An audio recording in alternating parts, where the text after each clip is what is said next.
Ahem, to Gloria Van Blshake Van Blshake Van Blshake.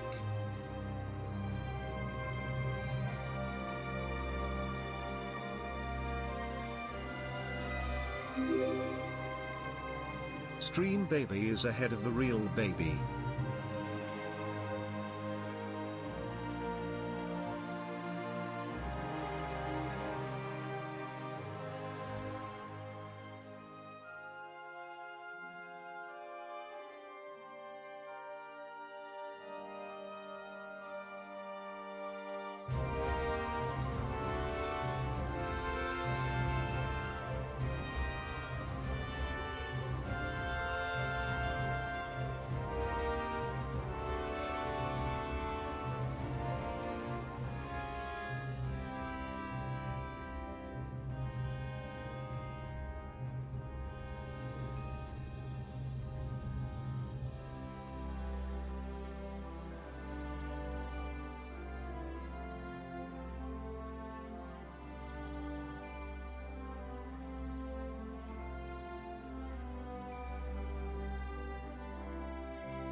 All right.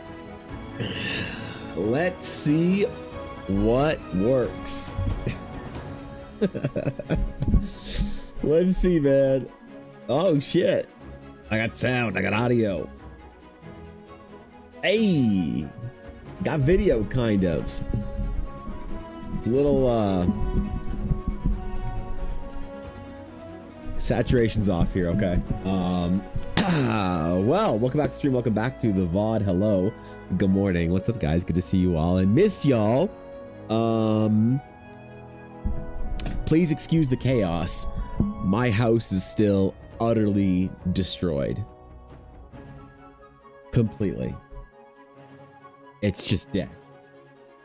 But we're back. Wow, it took a whole lot longer to get carpets and everything installed. But hey, look at the brand new, fancy, nice carpet that looks like the old one, except slightly nicer. So you have to take my word for it. You have to trust me. It's way nicer. So, and also, it's not disgusting. So baby can be at least a little bit healthier than I am. So yeah, I was gone for a bit, gone for a week. I was expecting to be gone for 2 or 3 days. Did not expect being disappeared for a full week. So I apologize for that.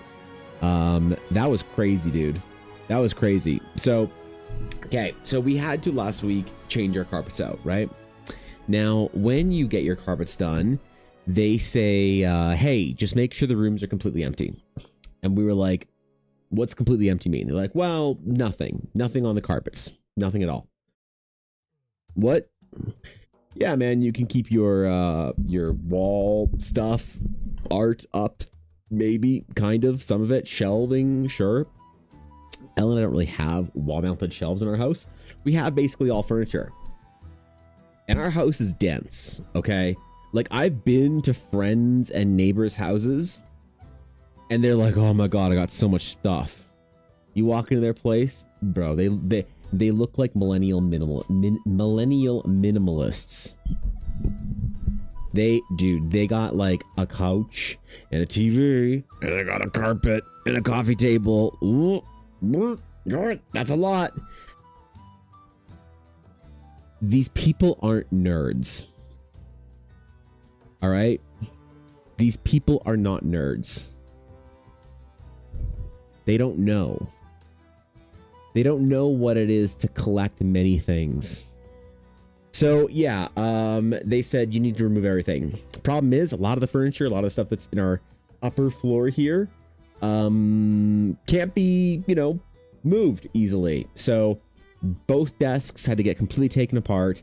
The desk back there that's on the floor there that I still finished putting back together, that'd be taken apart completely, all taken downstairs. We could stick some bookcases in our bathrooms, so that worked, but our dressers, the side table, bed had to all be, just completely destroyed and put back together or whatever. So, Mel, what's up, dude? Hello. Bro. Hi, Evan. Bro. How you doing, buddy? Exhausted, man. This last week was crazy, dude. Thanks a lot, bits, Mel. How you doing? Yeah, it was a lot because also Ella had recently injured her back really bad. She's got some herniated discs, so she didn't help with anything. She's like 6.5 months pregnant, but she's not, useless or whatever. So she was still going to carry some stuff up and down the stairs and whatnot, but she couldn't do anything. So it was all on me to do all of it. So had to take down everything, move every last smidge of whatever out of our house, basically. And that I had to move more or less. I had to move without moving. Like, it was so annoying. So after they did finish the carpets, which took longer than they'd expected, because I don't know, like, oh yeah, I'll be done today. What happened to being done in a day? Well, we're the guys that do the work, not the guys that quote the work. Oh, okay. Didn't see that one Dude. coming, did you? This is for the Ella Gets Taco Bell from Hurtback Fund less than 3. Thanks, Mel. Wait, that's actually a Taco Bell meal. Holy shit! All right, fucking cheers, dude. I'll happily buy a Taco Bell. You know what, Mel? Because we're going out next weekend. We're going out next weekend to play Pokemon Go. What? She said I fulfilled my Taco Bell promise for the Orbathon. There's room for... Okay, well, congratulations. Mel just cheered 1,000 bits to get you Taco Bell again. God damn it. Don't... Did you hear that? Thanks, Mel. I really appreciate it. Thanks, dude. Jesus! Bro, chill. Wait, the Orbathon. We got to get the timer going. Oh, shit. Oh, shit. The timer died. Wait, geez, Mel, chill. What the fuck, dude? Okay, hold on. Where are we? Evan Blair Art, that's me. Dashboard, that's where we go. Tools, elements, subathon timer. They call it a subathon timer. They don't know, man. They don't know what's an Orbathon timer. Where are we at? Like 95-ish hours? I think we're at like 92, but 95-ish hours. Probably somewhere around there. Okay, there we go. Probably added too much time with the, you know, it's fine. It's fine. Hey, look, you know, I appreciate it. Thank you. Thank you for the bets, dude. Really means the world. So yeah, so then I had to take everything going downstairs was a lot easier than everything going back upstairs. You know, like carrying heavy shit down is weirdly easier than carrying heavy shit up. So had to do all of it on my own. And that's why it took so long, because I'm slow and dumb. And that's a deadly combination. So the house is not back together. It is still fucked. Downstairs has all of our shit. We did redo this room a little bit. Instead of I got more book storage space here. Now we had to move our bookshelves from our bedroom into here. So we have a little bit more storage space for books now, just a smidge. These are pretty full though. Definitely not more room for art books. Maybe a little bit of room for art books, but all of our novels are here. Unfortunately, a lot of our books for our, like, a lot of our manga is going to storage now. We're gonna have to put it in boxes and storage it. A lot of our RPG books. I have a whole stack here of RPG books. The things that tell me if this is based. So the things that are staying for RPG books are D&D 3.5 books, Star Wars Saga Edition books, and then our limited reprints of 1st, 2nd, and 3rd ed and 3.5. That's what's saying. What's going is we are putting into storage all of our Pathfinder books, all of our 4th edition books, don't tell Ashy, and all of our 5th edition books, besides the 5th edition Player's Handbook. That's all going to storage. I don't reference any of that shit anymore at all. So that's going. All of our manga from when we were youngins reading the comic books, that's all going to storage. So now we have art books, a couple of graphic novels, important novels, reference books, and video game strategy collector's edition guides. That's what's saying. So you got a little bit of room, but it's basically fucked.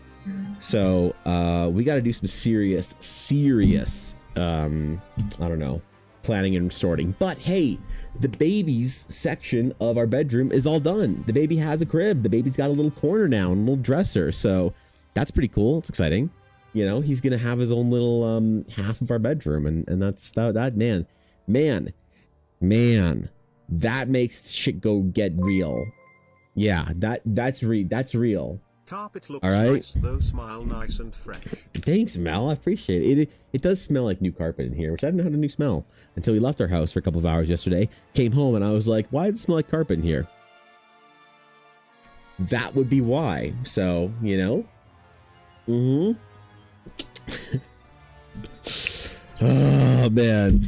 So yeah, it's gonna be a bit of a hectic week over the next little while to get that rest of the house put back together. You know, this side of the room is just tools and IKEA bullshit and a lamp and shit all over there.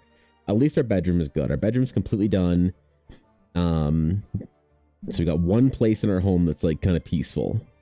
But yeah, man, no one tells you that when you get into like a when you get into the point where you start putting up the baby crib, that's like when it hits you. Maybe like it hits you a lot.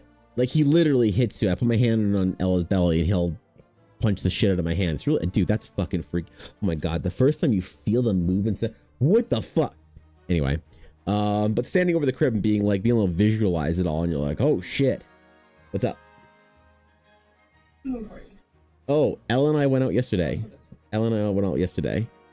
And we got our little guy a little jersey signed by a bunch of Flames players because they did a little signing at the mall yesterday. So we got some cool stuff for his crib or for his room. So we got a little bit of decoration. Ella's gonna do like a little mini stick wall for him because Ella wants to be a hockey mom. So we got some player signatures on a little stick as well there. New twig, yo.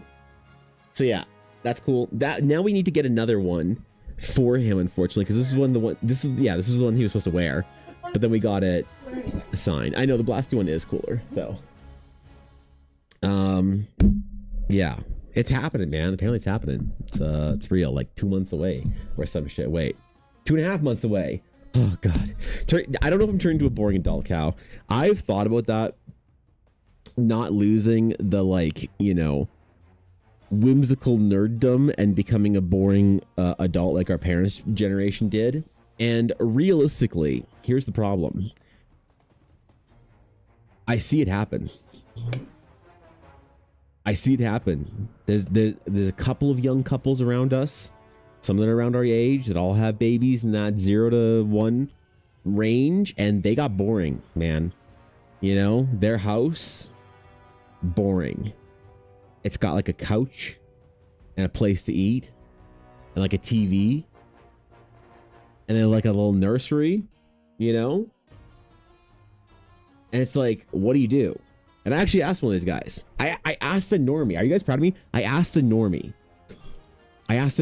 what do you do? I'm just curious, bro. Like, I got to work today, streaming, doing whatever.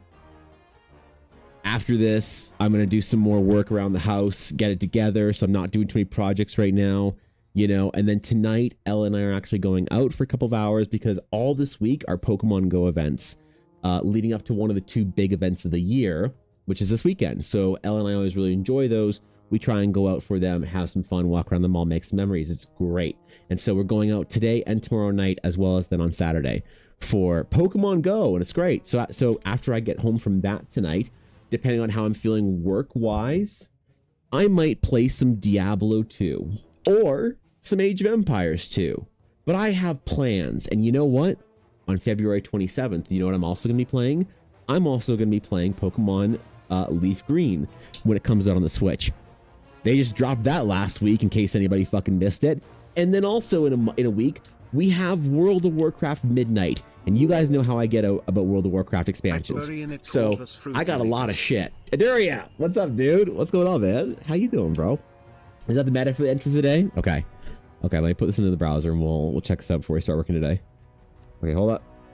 Hold up. Hold up. There we go. Okay. All right. All right. I don't know what it is. I didn't hit enter. So yeah, and so I have things that I got to do, bro. And I asked this guy who had the baby, I was like, so what do you do, man? And he said, well, you know, I work. I'm like, cool.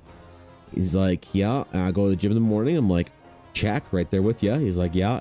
Take the dog out when I get home from the gym. I'm like, me too. We're samesies, twinsies, except you're 3 inches taller, 50 pounds lighter, far wealthier, and extremely handsome with a great hairline. You know, just the small little details. We're basically twinning. I'm like, okay, we go to the gym, then we go to work. Great. I'm like, so what do you do after work? He's like, oh, you know, I like clean around the house or so whatever, because like, you know, I like to keep it clean for the baby. I'm like, me too. I clean my house when I'm done street. Oh my god, does this mean I'm a normie? He's like, yeah, man. I mean, like, then I make dinner. You know, I'm like, ooh, yeah, me too. I cook. You know, okay. And then what do you do? And this, my friends, is where the path diverges. So you know the myriad of options in front of us nerds. Do you go on eBay and search for rare Pokemon cards? Do you play your favorite video game? Do you play your favorite video game with the boys? Do you play your favorite video game you played with the boys 25 years ago with no more boys and you make yourself sad? Do you play the newest Pokemon? Do you watch the newest show? What do you do? There's tons of things to do, man. You play D&D tonight. Are we playing D&D tonight, guys? And he said, I hang out. Yeah, I hang out just like you. I was like, oh, no, wait, hold on.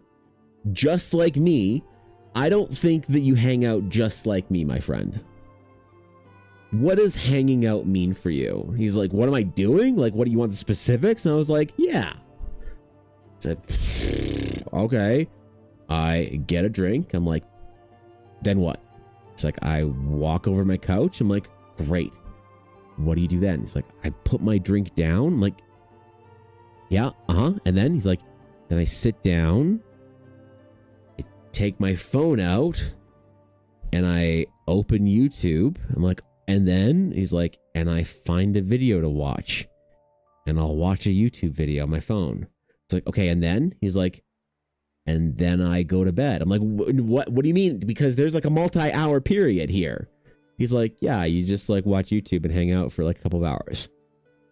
And I realized at that point that the risk of turning into a boring adult was not an issue for me, because I don't relate to the normies.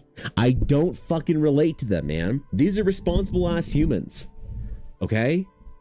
Responsible ass humans over here, pulling their phone out and watching YouTube. That seems to be it. So, no, I will not be boring adulting my home, unfortunately. I will not. I have too much art on my walls of dumb shit. I have too much I have too many anime figurines, too many rare games I didn't know I had until I until I fucking emptied my display case and realized there was shit hiding behind. Oh yeah. So that was an adventure, but yeah, man, it was cool. I'm glad we got the work done, and I'm glad it's like finally over. And now I don't have to do anything or be anywhere for like a month and a half or whatever until the baby shower. And no one, dude, man, nobody, no, I don't have any obligations to anybody for like a month and a half. You know how good that feels? Oh, do you know how good that feels, man? We got a new World of Warcraft expansion coming up. We got work to catch up on, and nobody wants me to be anywhere to do anything until a baby shower. That's fucking lit. I'm enjoying it. Good morning, Soul. Lee sent you a message this morning asking how stuff's going. Good to see you, brother. Oh, yeah. Sorry, dude. I didn't see that. I just kind of rolled into my home and after the gym, and then fought with my computer for a while to make sure that everything for stream worked. But yeah, I know I've been good. It's just been very busy with the house getting completely fucked over, and that being entirely an electronic blare art project for me. So yeah, I'm good. We're cruising. No more no unexplained emergency room visits for Ella. No craziness or whatever to be had so far. So we're hopefully just in the clear of things finally being calm and peaceful, you know, and just waiting for baby to get here. That's it. Just baking the baby, you know. He's in the oven, 37 degrees for 70 something days or whatever. 80 days, 90 days, what's 3 months, 90 days, you know. It's it's good, man. Okay, the meta for the day, Aduria's meta entry for the day is the Corvus Frugilis, which is the Rook. Wait, the Rook. Well, how about that, man? That's a great bird. If the meta entry is birds that are spooky, I'll give him a 7.8. If the meta is, as Ashley says, animals named after chess pieces, I'll give it a 9.7. If the meta is things that will hold their value more than a graded Yu-Gi-Oh card, I'm gonna give it a solid 10. So a dead bird, definitely more valuable than literally any reprinted to oblivion Yu-Gi-Oh card. So yep. Oh great, my thing is screwed up. There we go. Let's just stuff that up there. Okay, cool. Yeah, a lot of stuff messed up when I tried to, because I had to take apart my computer entirely and put it all back together. I didn't reinstall anything or whatever, but you know how it is whenever you like take apart your computer and then try and put it back together. It's just stuff's broken. You don't know why. You know, it's just broken. And I'm glad that it was just a couple things. So what are Yuna's views on the carpet? Yuna is she's very pleased with it. She was confused and did not like the house being messy. She still did not like the house being messy. We actually took her to my dad's for a couple days while they were installing the carpet, because that just seemed like too much trauma for the baby. Now, like, Ella and I were like, if like our house, dude, bro, our house is like, ooh, you can think of it kind of like, you know, we've got our top floor, bottom floor, and our bottom floor is kind of like, you know, there's like stairs and shit by like a front door, and then there's like a kitchen, right? Wait, how do you get into the kitchen? wait, there we go. Okay, it's like a kitchen, and then like a table, and like couch and shit, and then like TV. So basically, the entirety of our home was covered with crap, except for a very small parcel right here. So this was all just our crap from upstairs, furniture along the walls, everything on the kitchen table, kitchen counters, in the kitchen, in the main area, all of that shit. So there was like a corridor that we could get to and from that was like safe, where our couch is, you know. There's our couch. There we go. There's our little lazy boy thingy. Yeah, dude. So we had like a very small, actually it's probably more like this. We had a very small like foot space or whatever. So Yuna would not have been okay surviving in this little like good zone. She would not have been pleased with this. She would have been rather displeased and disapproving. So yeah, we did not have her in the house during all that nonsense. She was quietly and calmly at my dad's. The fuck? Why is my alt key not working? God damn it. Okay, hold on. Keyboard switch. Keyboard switch.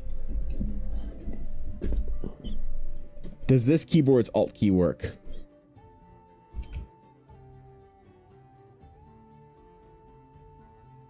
It does. Oh shit. Oh shit.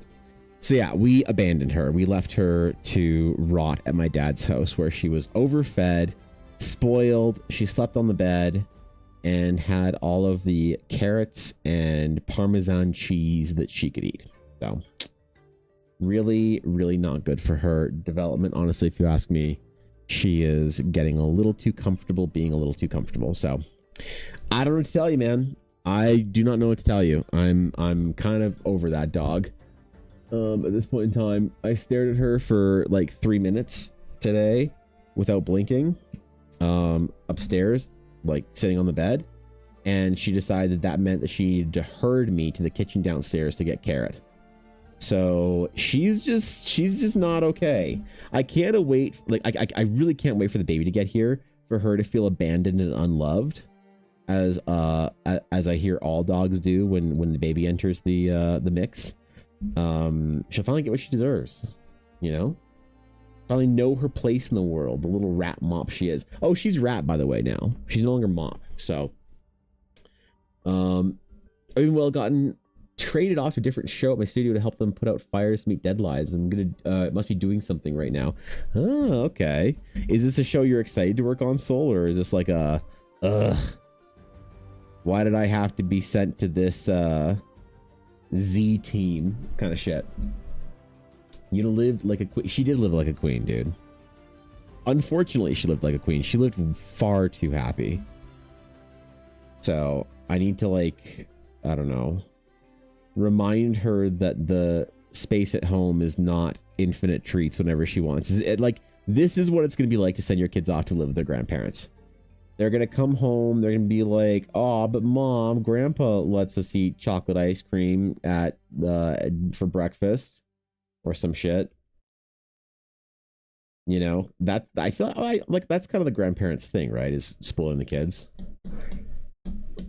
Right? I hope. God knows I won't be doing it. Come on, man. I'm going to spoil that little rat. I'm gonna be like an angry hockey dad. Make sure he knows that nothing he does will ever be good enough for me, because if you're not first, you're last. I'm trying to practice my supportive parenting earlier, so I gotta get like my script down, you know? Good morning, Brooklyn. What's up, dude? She is living that life. The show that I'm traded to looks better on paper, but damn, things are on fire. Well, you know, I mean, all great projects have giant fire at some point, right? Right? I'm sure it's all part of the plan, man. Yeah. So a teaser of the show we're contractually hired for now. There's a teaser on YouTube, and the one I'm traded to, let me look if it's been released for discussion publicly. Ooh, you gotta be careful of that NDA, dude. Yeah, that's right. You gotta watch that NDA. Are you working on the official Western Nickelodeon adaptation of K-pop Demon Hunters, or is that not something you're allowed to talk about just yet? Yeah, we gotta be careful here, man. We can't be going, you know, going and releasing anything ahead of time. We gotta be, respectful of our NDAs and our deadlines, you know. Even though everyone knows coming, you know, it's whew. It's empty. Maybe a belt on the wall could help. Yeah, I mean, the thing is, dude, we already have too much shit. I'm thinking about doing maybe some wall shelves, but I don't want to do wall shelves and for my crap, because I feel like there's just a part of me that feels like I would miss my wall space for art. And now that we don't have our bookcases in our bedroom anymore, they're right beside my desk here. We have more room for more Star Wars posters. So the question is, do we do all original 6? Or do we use that wall space for other art related things? I feel like if you got 4, 5, and 6, you should put 1, 2, and 3 up, you know? You know? The contractually obligated show that I'm on is Sophia the First Royal Magic. Whoops.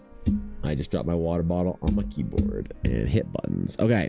What's it called? Sophia the First Royal Magic. Disney. Oh, cool.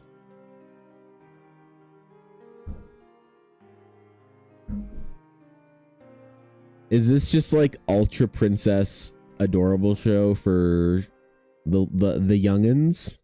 That's cute, dude. I like this. Oh, cool, man. That's an actual Disney show. That's fucking rad, Soul.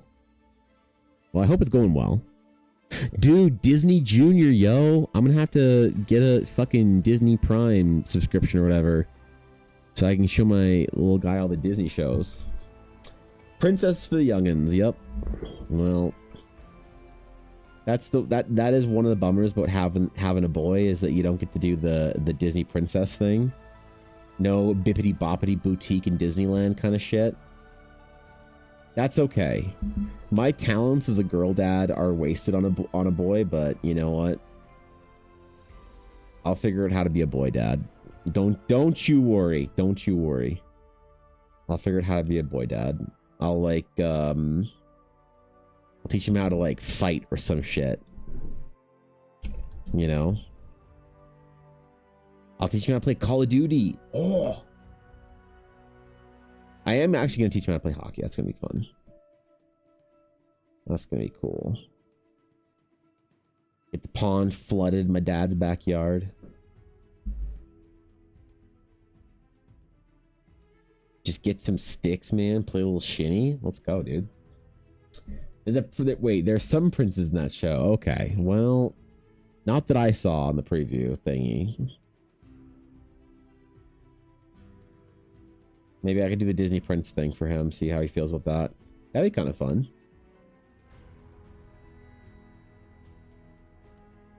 Or he'll just be a weird kid like me growing up and watching Sailor Moon and shit. That could also happen. I am fully aware of that. There is possibilities in there.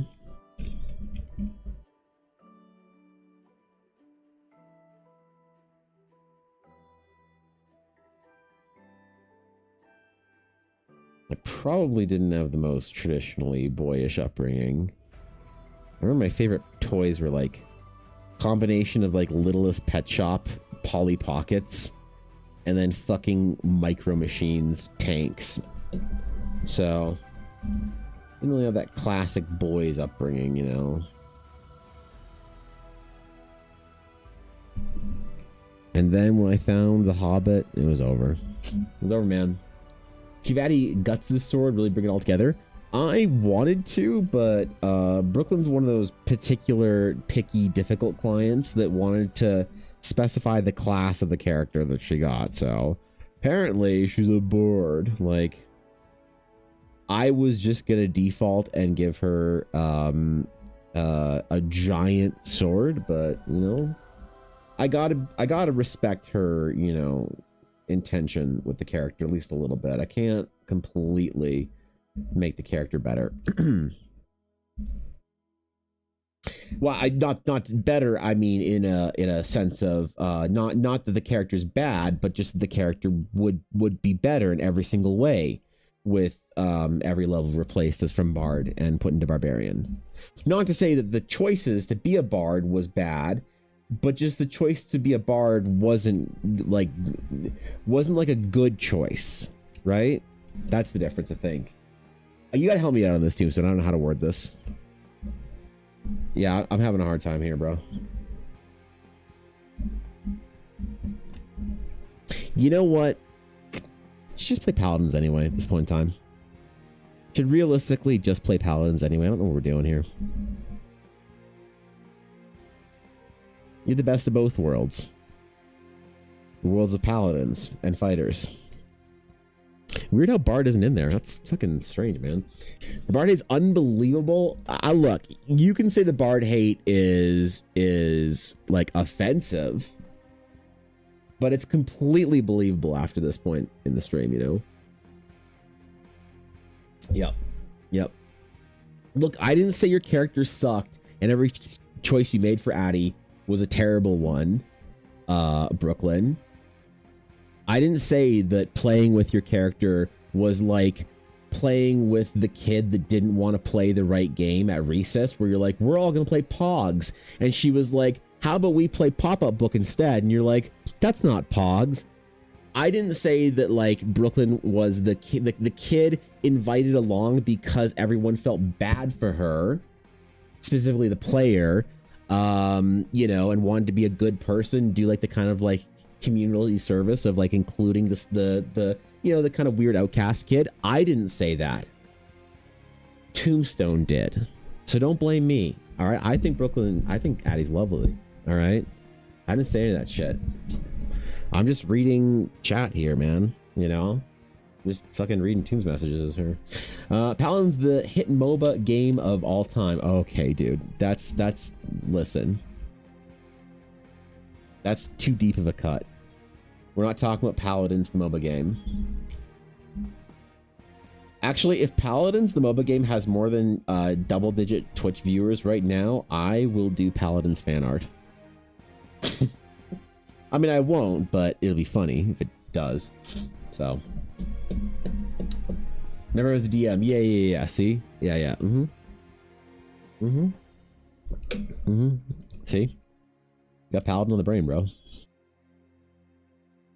We got Paladin on the brain. We're ready. It's time to bring him back.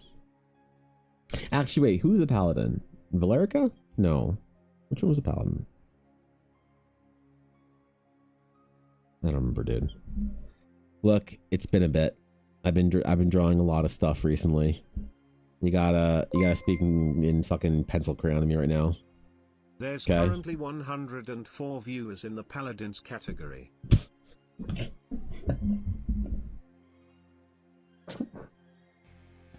It's so impressive.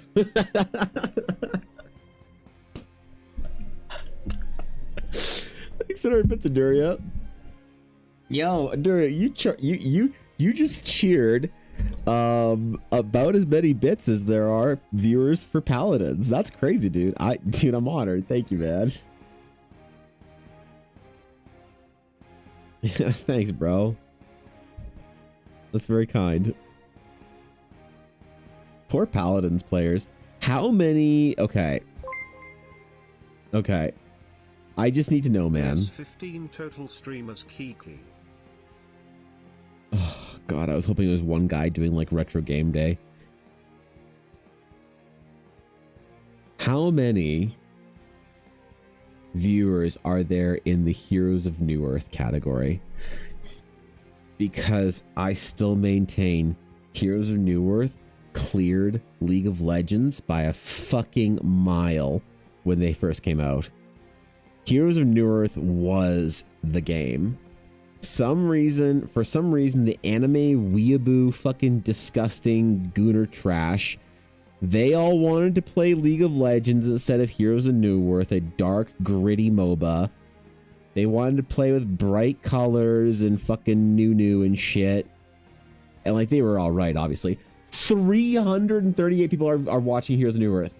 Wait, Heroes of New Earth Reborn. They redid it? Oh my God. Why, bro? Okay, I just need to know. By the way, Evan, I just need to know. will be leaving this week to head to ye old Canada. Oh shit, Mel. Mailing your presents as soon as I am not snowed inside Thanks, my dude. house. I appreciate it. Thank you. I'm excited. I just need to check. I just need to see how bad it is.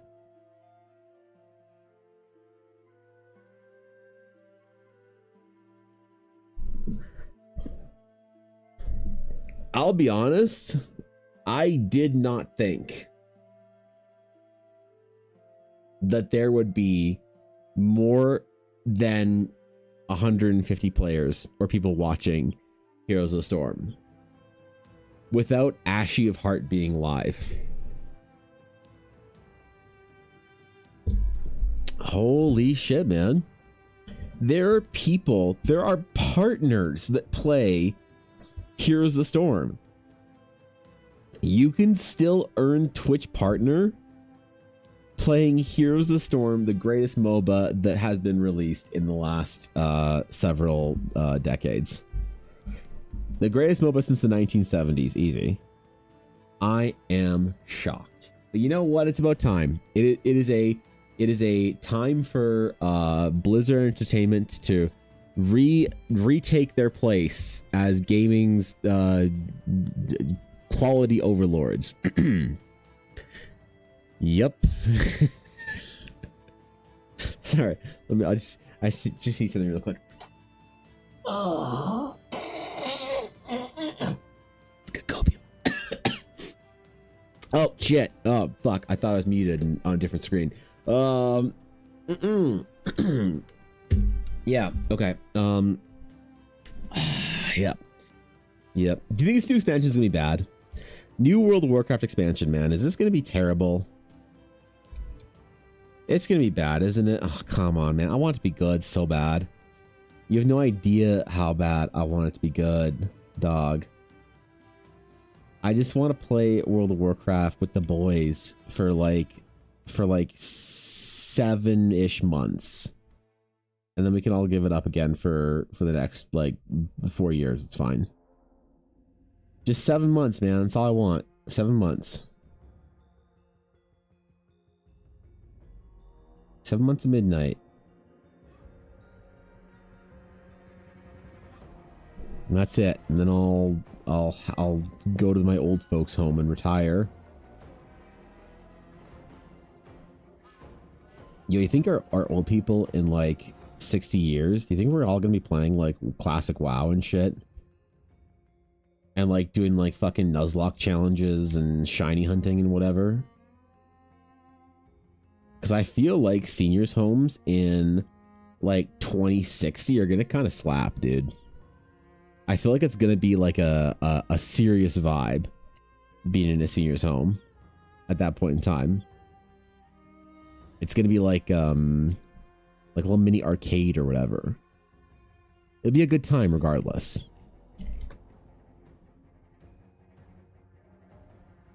They'll be just on their vintage PCs playing Diablo 2 and shit. You know, 75 years after it came out. Diablo 12 just came out. Elle and I will still be doing new seasons for Diablo 3.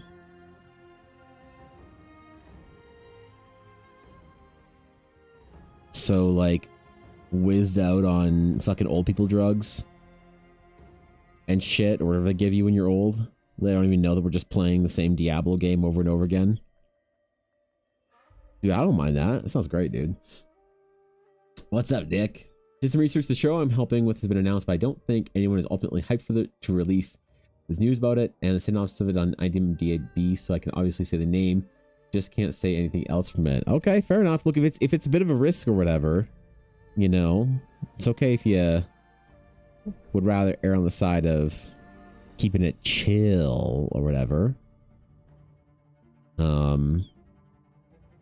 You never know. People might get hyped about it later. Right? Maybe it'll be like a Among Us type thing. You know?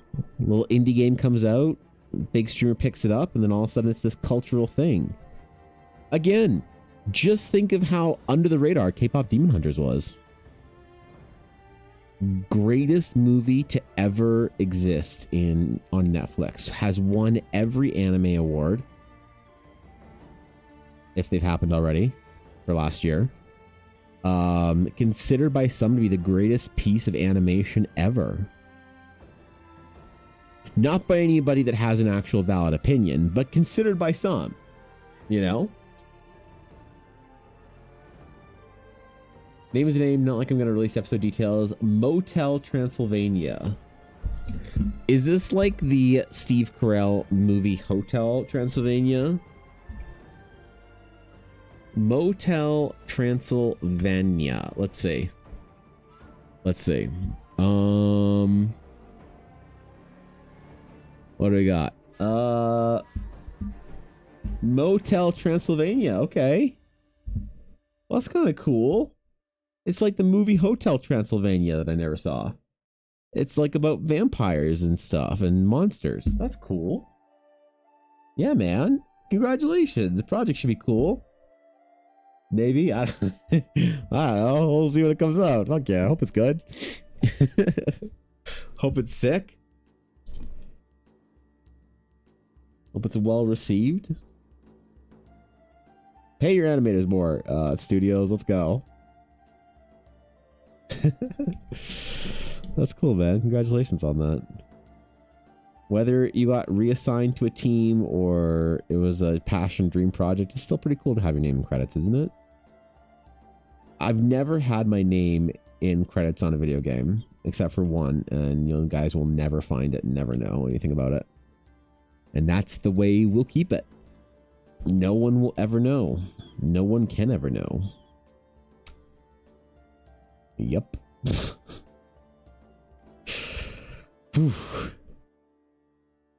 Surprised it's been 5 years of streaming and that's been hidden this entire time, and it will stay hidden. Just like my anime list. My list on myanimelist.com will stay hidden until the end of time. So that will never be leaked. That'll never come out publicly. You guys will never know.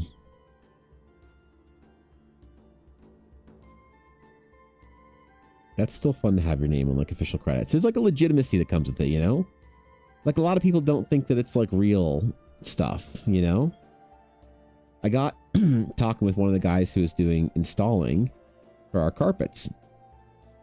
And he was kind of making a joke about like, wow, you guys are really working hard today, aren't you? And it's like, it's obviously a joke because our entire house was like, you know, fucking kicked to shit. Not much we could do but sit on the couch and wait for them to be finished. And I was like, well, you know, I'm answering emails and stuff, so I'm trying to work. He's like, emails? What do you do? You work for the phone company? He's like, no, actually, I make art for like video games and stuff. And he's like, that's not a real job. So, okay, yeah, I mean, I guess not. I just kind of like agreed with him, and then he like stared at me like he didn't know what to say or do or whatever. Like, I'm not going to disagree with the crazy old man. Right? What are you going to aggro more more ads in the boss fight? No, of course not. If he says it's not a real job, it's like, okay, yeah. For sure, dude. It's like, and he kind of like cleared his throat. He's like, so like, what do you actually do? It's like, no, like I make art for like video games and stuff. He's like, oh, okay. And then he just like walked away. It's easier to say for video games and shit rather than, because the problem is if you tell people you're an artist, if you tell people you're an artist,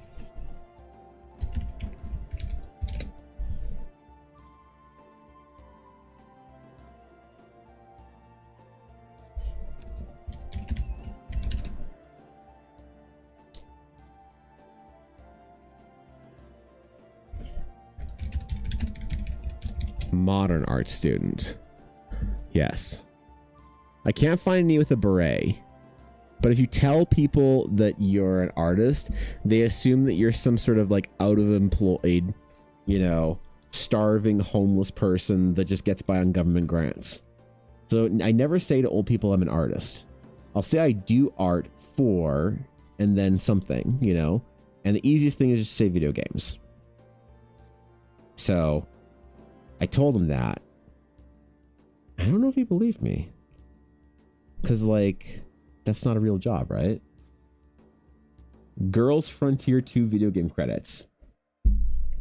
Okay, dude, you think that if I had my name in the Girls Frontier video game credits that I wouldn't use that to absolutely leech clout off of? Do you think that if I had my name in credits of a video game that good and from a developer that reputable that you wouldn't know already? Soul, you disappoint me. Come on. Come on, dude. What's up, Natasha? Hello. Yeah, no, I only did a little bit of video game work, but I never really considered myself having made it into the industry. My industry plans and pathway was set in stone until life happened. People say like not to regret your past or whatever, because you know you can't change it, and it like, you know, even if you could, it made you the person you are today. No, I absolutely needed to be faster about figuring out what the fuck to do when my entire plan came crashing down. My plan was to go work for BioWare, right? Like in Canada, like what's a Canada look like? Canada looks kind of like a crab claw. All right, you got like the big side here, and you got the little bit here. That's like what Canada looks like. And then there's like bonus Canada here and like kind of Canada here, right? And so this is the bumpy bit. And then this is the flat bit. So BioWare lives right here. Okay, right there. So BioWare in a city called Edmonton. Now I went to art school here. Evan. Okay, very close. You see on the map, you see how close that is on the map of the Crab Claw of Canada? So I was going to go to school and then go to BioWare. And I even had an in BioWare. I had such a good man. The art director for Dragon Age fucking loved me, dude. We got on so well. He actually got his job at BioWare because of a DM screen that he made for D&D. And so when he found out that I played D&D and that D&D was like a big inspiration for my art, he basically told me to fucking drop out, come work for them right then. But he's responsible. So he said, he's like, I want you on our team. You are the exact kind of person that does the kind of work that we want to do. He's like, look, I don't want to put pressure on you to come work for us as soon as you graduate, but I want you to at least promise me you are not going to look for any other opportunities until I have a chance to really talk to you. And I was like, absolutely, man. It'd be an honor to work for BioWare. It'd be a dream. And he was like, perfect. This is going to be so much fun. I can't wait for you to graduate. And then EA bought BioWare.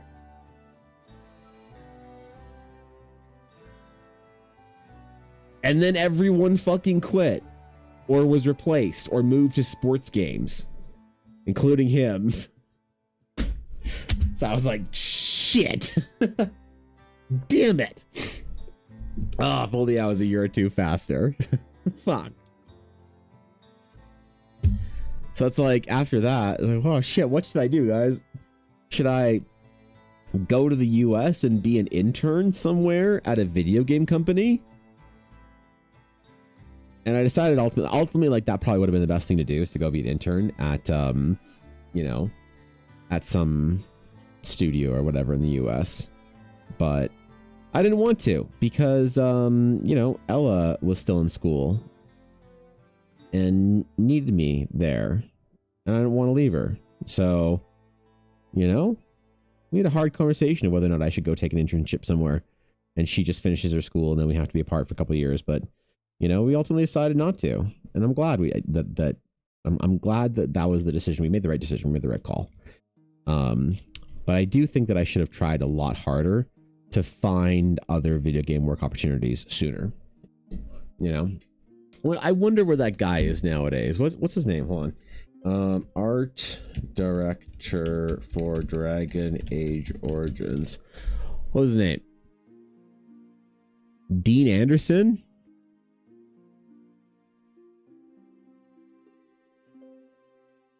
Art director Dean Anderson.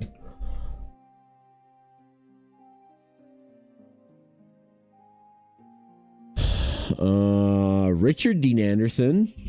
That's gonna be tough.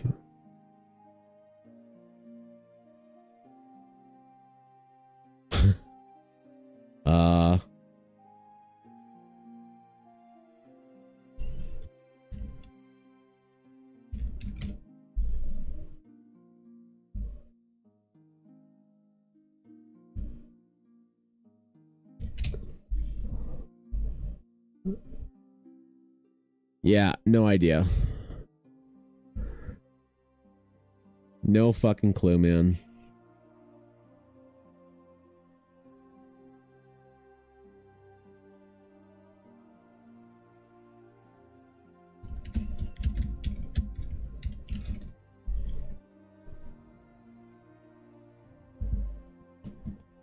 Zero idea. Oh well. Hope he's out there doing cool shit. Probably. I mean, if he was a fucking art director on a Bioware project, right? But internships, yeah, that wasn't for me, man.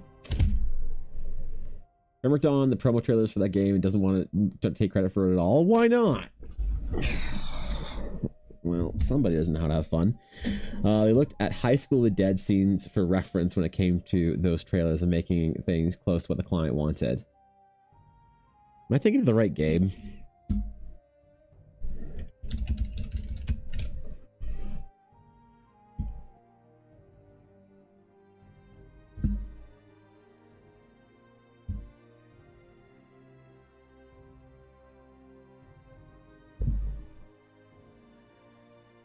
Wait, is this the game with the ass physics when you shoot? Is this the game? Is this the game with machine gun ass physics? I can't tell. This looks like a quality game, dude. What's your friend embarrassed about? This seems absolutely fine. I don't see the problem with this. Yeah. What's the issue? There's a great concept art in that. Oh yeah, so those character designs are phenomenal. What's the problem, man? What do you think I'm doing today? Character designs. My favorite thing in the world.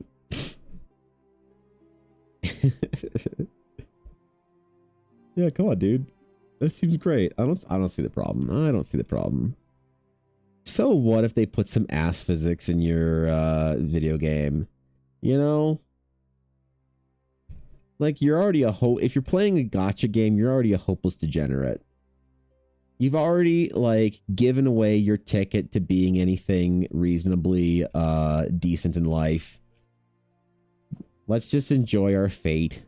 It's like when I saw that I had gotten my, like, 10-year World of Warcraft subscription fucking thank you message from Blizzard. It was like, oh, okay, there's no hope.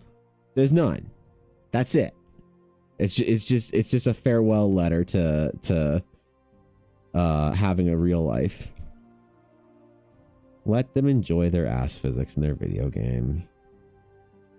Hey, if Baldur's Gate 3 can have druids, well, we can't be judging any other game, can we? Can we? I thought not. Yeah, man.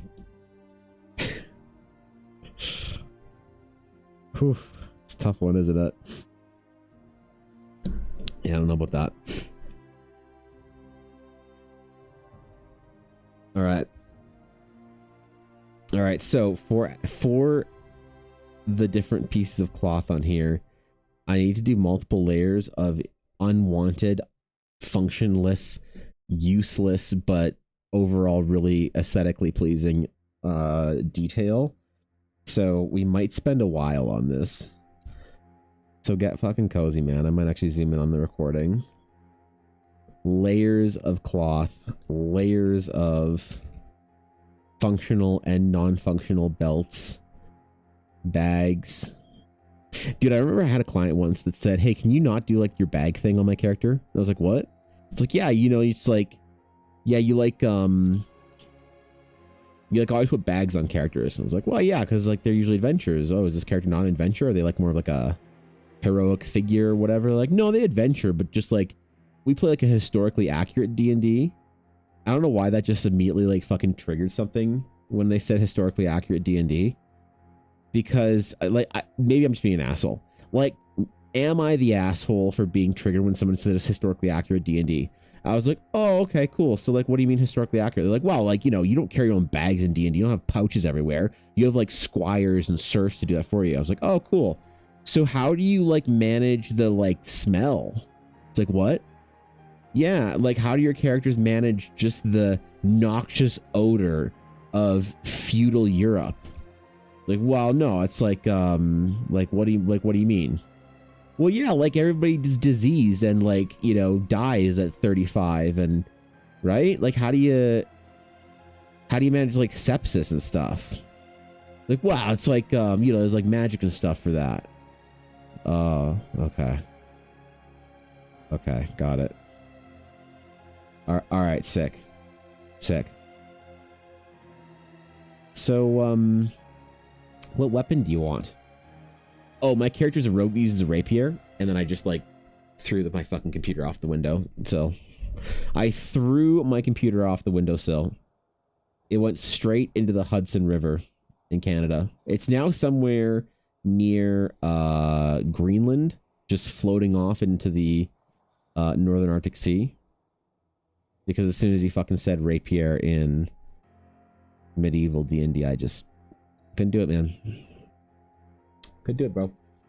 They are weird people, Brooklyn. Like, I get it. It's actually a more sophisticated argument that he's making, I think, than I'm memeing it to be. Because I do think that there is a massive amount of people that don't understand, like, sort of like based realism or believability versus not. You know? Like there's believability in a game or a movie. Like, you know how in Star Wars the fucking big pizza thing in the shitty like episode 8 was like following the little like tiny like Star Wars like ships, and it kept shooting its like thingy, its torpedo, and then it couldn't, like, it was too far, and then they were too slow, but they were also like slow, but they were just a little bit faster. So they're just being chased by the pizza the entire time, and the pizza kept like shooting stuff at them, but it like didn't go far enough. Like, the problem is, and that they're just like in space doing this. That to me is you make an argument over how that's dumb, and someone says, "Oh, in a world where there's space wizards and Wookiees, you can't. You want your lasers to function properly?" And it's like, yes, I actually do. Because there's a certain threshold of cognitive, you know, intentional suspension of the disbelief of the scenario that you're easily able to make. You sort of make the leap and say, oh, I believe in this world where a wizard can conjure magic and summon the arcane to blast this knight onto his butt, and then I don't know, use Big B's grasping hand to play Girls Frontier on his iPhone for him. That's fine. But when like the mechanics of the world don't make sense in a way that sort of is like, what are we doing here? So it's honestly like a nuanced argument. The whole idea of like, it should feel somewhat believable. Doesn't need to be realistic, but it should feel believable. But the problem is when you start picking and choosing arbitrarily, that the bags were the thing that didn't make the character feel believable, because adventurers in the feudal age didn't carry their gear on them. Now the problem is there were no adventures in the feudal age.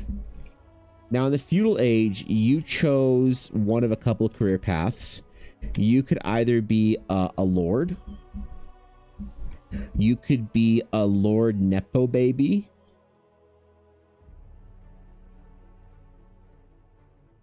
You could be a sword man. Or you could be a filth merchant.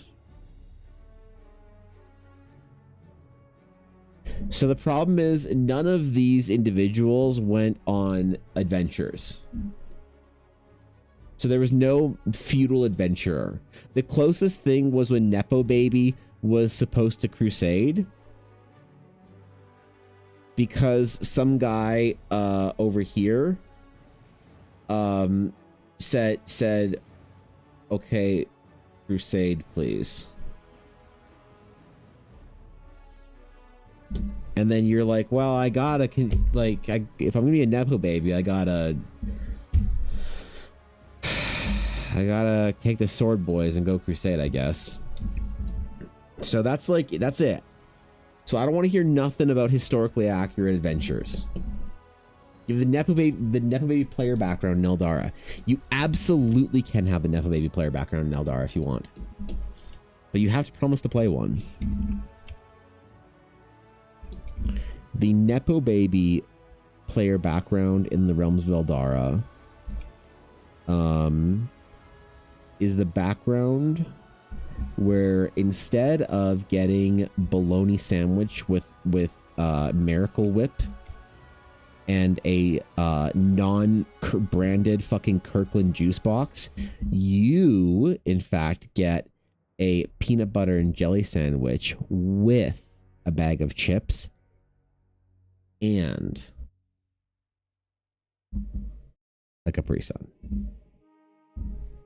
That's the Nepo baby starting in Eldara. Ultra Giga Lunch. You are the Nepo baby that in junior high, your parents give you lunch money instead of packing a lunch. And so you take your lunch money to 7-Eleven and you buy Pocket Monster trading cards instead of eating lunch. And you come home and you're like, Mom, I'm hungry. And your mom's like, oh my God, such a big boy. He's growing so much. He just wants to eat all the time. Little does she know you haven't eaten since breakfast, but you did pull that sick Lucario card that you wanted and you traded it for a Mega Victory Bell card. Alt Art SR. Great value, man. Insane value. I have no idea. Smooth or crunchy PB? I don't know, man. I'm a crunchy enjoyer, but I know it's not popular. I'm a crunchy almond mom peanut butter enjoyer. Like, I don't actually love the like Kraft Skippy like main brand peanut butters. I really like the going to the farmer's market and getting the fancy fucking like real peanut butter. The single ingredient spoils in 2 months peanut butter. I know it's kind of bougie, but like, bro, as much as I don't really eat peanut butter, I feel like the good stuff's better, bro. but it's just got that crunch. You just can't get that Skippy craft smoothness from real peanut butter. So I don't want my peanut butter like undulating. I want like that real shit. So I don't know, man. People are anti-crunchy these days with peanut butter. It's a thing on the internet, I feel like. I feel like it's just like the wrong answer to say that you prefer your peanut butter crunchy. It's like, I wonder if there's a correlation to like if there's like a graph of like PB crunch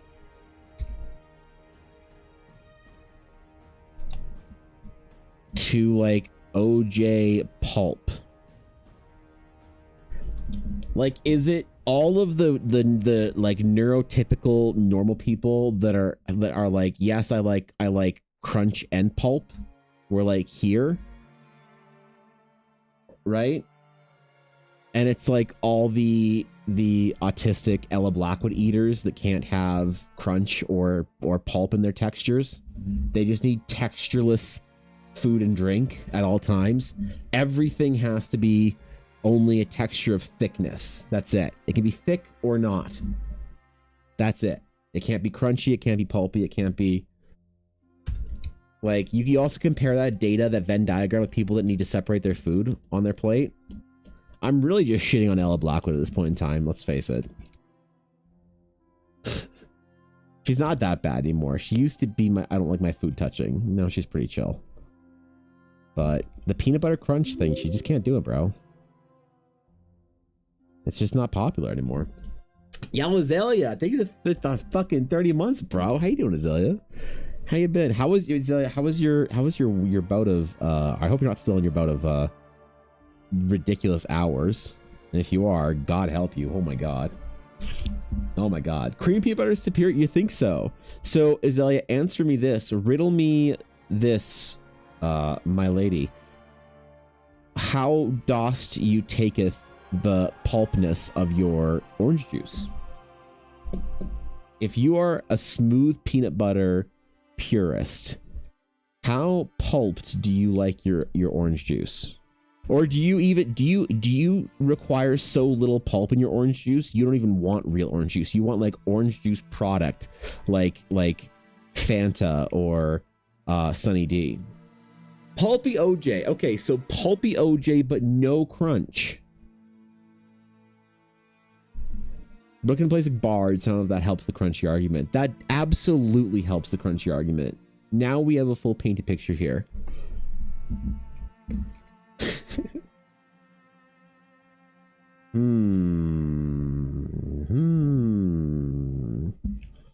Now what about if I say again, what's the take on real peanut butter versus peanut butter flavored? What's a nice word for like ooze? What's a palatable word for ooze? Or like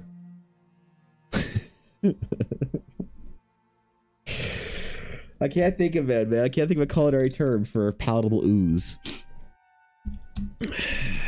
You know? It's it'll come to me. I'll figure it out. Cause it's not really a butter. Slop? Well, I didn't want to. The word that came to my brain was slop, peanut flavored slop, because you think like it like sort of like puddings out onto like slop, right? But it's not. It's like the quality of a peanut butter or like a mayonnaise is like an ooze. There's got to be like a real culinary term for it, though, right? And you know how I love my Kewpie mayo. Bro, I'm one of those weird... I don't know, is this a Canadian thing? Is putting mayo on your french fries a Canadian thing? I know it's an East Coast Canadian thing.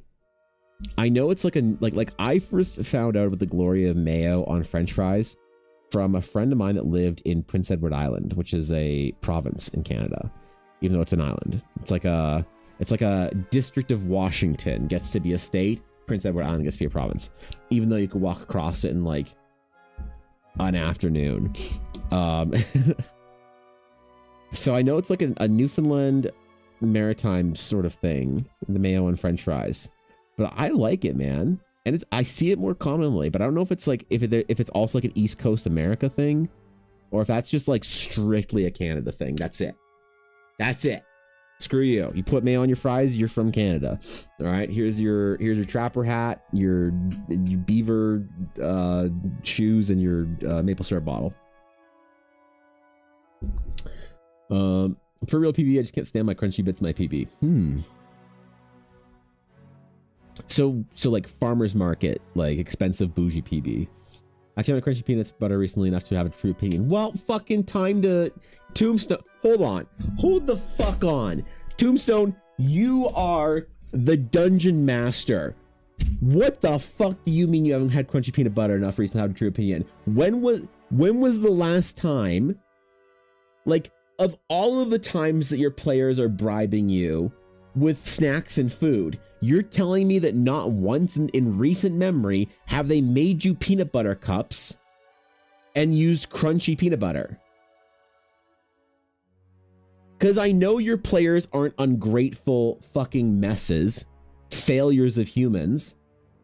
I know that they're baking you sweets every time for D&D as a thank you to the great and mighty O Master GM who puts all of his hard work in to making sure that they have fun every week. You know they're bringing you snacks and sweets and they're baking you delicious goods. And you're saying that of all the rotation of delicious goods they can bake you and make you, that peanut butter cups has not come up enough on the rotation wherein which they have made the choice to elect to use a crunchy peanut butter. I don't believe it. I think that this is I haven't been this outraged since Queen Amidala fucking accused Newt Gunray and the Trade Federation of illegal blockade. This is unbelievable. I need to have talked to D&D players. There is a extreme lack of provided homemade pastries. Homemade peanut cups. Have you never made homemade peanut butter cups, Brooklyn? Tell me you have made homemade peanut butter cup. They clear any store-bought peanut butter cup. And they're so offensively easy, dog. Bro. Oh my God. Brooklyn, you don't have to do shit. Okay, here's what you gotta do. You gotta go get the good chocolate. Wherever you live, there is somewhere that makes good chocolate. Okay?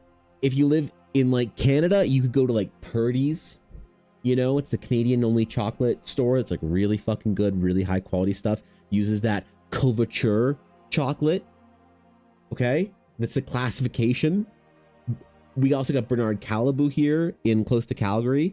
We got like patissiers and chocolatiers and stuff. If you don't have anything like that, you have some shit like that. And if you live by a big city, there is a fancy fucking patissier, chocolatier, whatever, confectioner that makes fancy chocolate. And if there isn't, you can go get them like Godiva chocolate chips at the Lindt store. That shit's good too. You go get the real chocolate. You get the fucking little silicone cups. And you put them in the baking cupcake thing. And then you melt the chocolate, you pour it in, okay? And you refrigerate the peanut butter while you're doing this shit. So it stays like hard. And then you let it you freeze it, you let it harden. And then you put the little peanut butter in on the bottom layer. And you kind of like make sure it doesn't go to the edge. If it goes to the edge, let's face it, it's not the end of the fucking world, okay? I'm not gonna mark you an F grade on your peanut butter cup. If a smidge of peanut butter is sticking out of the side of the cup, but you can kind of like make a little medallion in the middle, you know? You put a little peanut butter medallion on there, just right on top. And then you melt the and you pour more in, and you stick that shit in the freezer, and you take it out, and holy fuck, man. Why do we buy Reese's anymore? It's offensive, isn't it? This is a passionate topic, okay? It is unbelievably easy. And you get them, and then what you do, Brooklyn, what you fucking do, because you're cozy and artsy and whimsical is you get the fucking leaf, you get the banana leaf from like the grocery store, or like you get the banana leaf from like the Asian grocery store usually, and you take the fucking peanut butter cup and you wrap it in the banana leaf, and then you take little twine, bro, and then you wrap up and take a little, and and then you make fucking D&D rations. You make peanut butter cup D&D rations, and you show up to D&D and you get like a cool like wood block like serving like plate, like a charcuterie board or whatever from HomeSense for $6. Okay, and you put that down and you stack up your fucking elvish little peanut butter cups, bro. Are you why do we stop D&Ding as hard? When did we stop making fancy whimsical snacks for D&D? This is an abomination of our sport, okay? We used to take D&D seriously. Hi, Salesian. How's it going? What's up? What's going on? How you been? Oh, yeah, come on, man. You get Quincy's Tavern that shit, dude. Should I start a series where I make whimsical D&D snacks? I think I should start a series where I make whimsical D&D snacks. That's what I need to do, I think. I need to start a series of YouTube videos where every week I make a whimsical D&D snack. And it's not a hard one either. There's no new recipes here. Everyone knows how to make a cookie or a brownie or whatever, but I package it up and make it whimsical so that you don't interrupt the immersion that you're an adventurer in a fantasy world eating little delicious snacks that the pretty elven innkeeper made for you for the road, dude. For the fucking road. It's a lot of banana leaf, let's face it. All fantasy snacks are better wrapped in banana leaf. Let's just get that out of the way. After we all saw the lambus bread video somebody made about Lord of the Rings lambus bread like 17 years ago on YouTube, we all decided that's it. All fantasy foods must be wrapped in cheesecloth or banana leaves, and that's okay because we stopped doing it as a culture at some point in time, and I'm here to bring it back.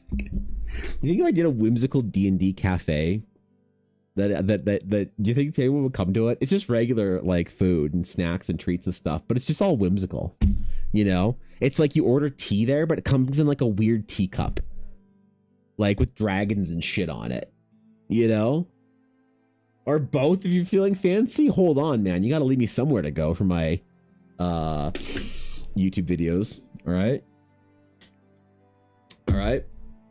If I make some where he does chocolate, then Ritz crackers, then peanut butter, then chocolate. It's pretty tasty. The Ritz cracker hack I have heard. Yeah. I'm not big on it. Because I'm the melty purist. The cracker is the chewable element there. And I want a good peanut butter to dissolve.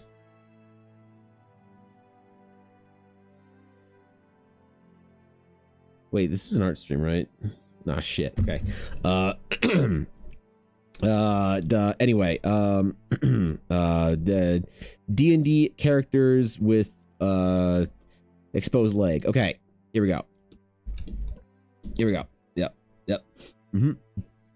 So waiting for you to move to BC so we can all be in a D&D campaign together. I will make baked goods and keep them at immersion filled for the journey through the D&D lands. Dude, Aya and I we would be so fucking whimsical when it comes to D&D, you have no idea.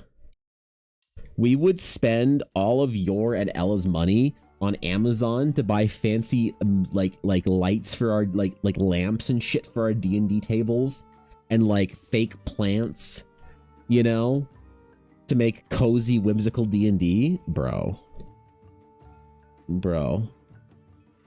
Don't even try, man. We would be on top of it, okay? You want immersive D&D? All you need to do is ask. Holy.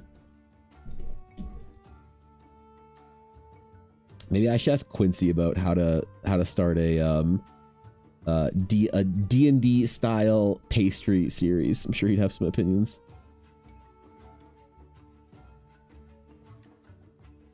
Except I wouldn't brand it as a tavern. It would be branded as ancient DM recites to you the old knowledge of whimsical D&D. And that's it.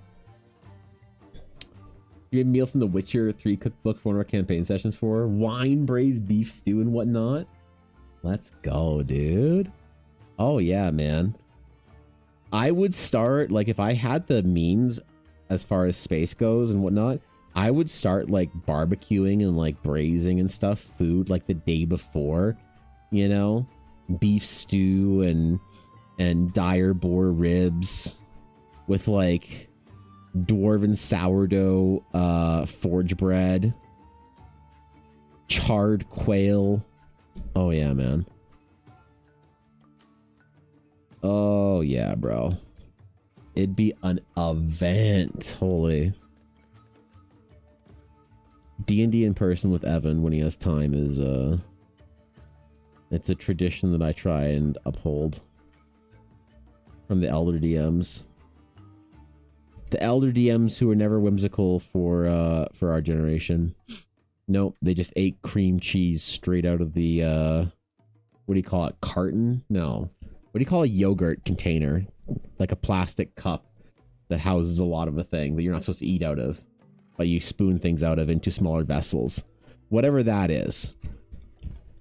The DMs that I grew up with eat cream cheese straight out of that. Plastic cup? No, because, like, it's like a bigger thing. You know what I mean? There's a word for it.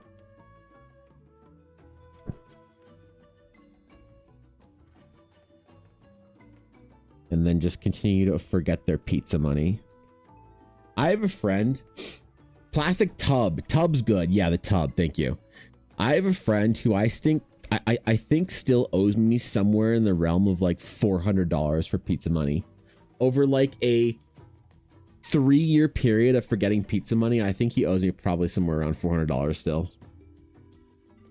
Served cocktails and goblets once, and that was worth it. It always is worth it, right? Dude, Salesian, it's always worth it. Absolutely. The D&D players crave the immersion. They crave it. Like, just you guys wait for the Eldara cookbook. The Eldara cookbook will go hard. Okay? Just give it, like, 4 years to happen. I'll add that as an Orbathon thing or whatever, okay? Somewhere I have a LOTR cookbook, as well as a Dragon Riders of Pern cookbook. That's and the right. FF14 cookbook. Yep. Time to use them. I got a couple of the Warcraft cookbooks. What else? I have a couple of those fantasy cookbooks. You know what's actually a surprisingly good one is the Star Wars cookbook. The Star Wars cookbook. It's remarkably good. Now I don't make interesting food out of it anymore because I can't eat anything interesting because my stomach's broken. But I realized that with us having baby, I need to start making like interesting food. Like I need to make food maybe for all 3 of us separately. Because the problem is you've got me, a person who cannot eat anything that tastes good. I can't eat garlic. I can't eat onion. Can't eat anything spicy. There's lots of foods that I can't eat right now until I like am able to fully repair my stomach, which is going in the right direction. Actually, I had a hot dog for the first time at the mall the other day in years, and I was like, oh, this didn't kill me. It's pretty cool. I know it's got garlic in it.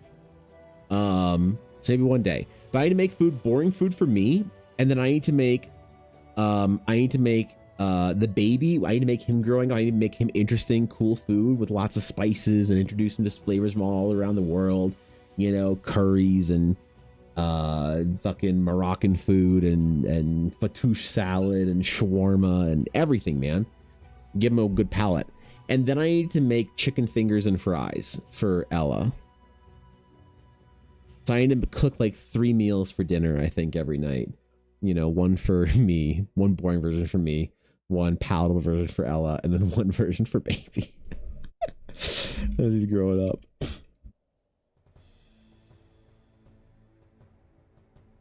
And I'll make him whimsical. Oh my god, dude, I'd pack him the most fantasy lunches. Is this a thing? Hold on. Fantasy packed lunch.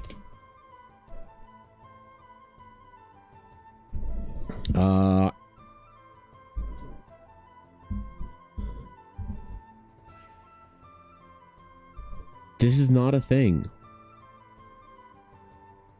Do parents of nerds not pack whimsical lunches for their children anymore? We are losing ground to the Japanese. The Japanese are slaughtering us in the packed lunch game, and they have been for like 155 years. This is embarrassing. I search for whimsical fantasy packed lunch. Let's try D&D packed lunch. Let's see. Still nothing, man. Like, I guess this is pretty good. Like a ration wrapped up in a cheesecloth. You know, it's got some cheese and some hard tack and dried fruits and stuff in the sauce. So, like, that's okay, but that's not like a kid's lunch, you know? I used to use them Bro. back when I did D&D in person. Holy Always shit. at minimum had some kind of Holy shit. charcuterie, or what I call trail meal. Did Usually you? had different nuts, biscuits, fruit, Hell yeah. cheeses, meats, and few different light dips for their crackers. I love that. Always had some kind of whimsical fantasy beverage ready for my players. That's great, man. That's phenomenal. I love that. Good job making your D&D games more ridiculous. Another cookbook, sign me up. I will demand it. Got it. I'll consult Aya for some of the recipes, okay? Yeah, thanks on bits, dude. Also, baby, you've got a child in ways. This is news to me. Yes. Yes, Ella is due in May. Indeed. I announced it back in January 1st, actually, but I didn't do anything like written on Twitter or whatever, so I only announced it in stream. But yeah, dude, we got a little guy joining us. Got his crib all set up. Crib's good. I don't know if I took a picture of his crib. We have his crib corner. Let's see. We're gonna do some interesting decorating for his crib corner. Let me see if I got his crib taking pictures of.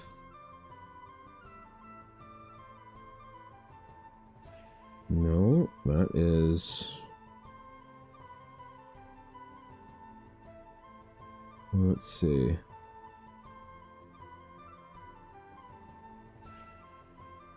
That's Ella's baby bump. That's Yuna chewing on her foot. Did I not take a picture of his little crib? Oh, hold up. Hold up. Need some decorating ideas here.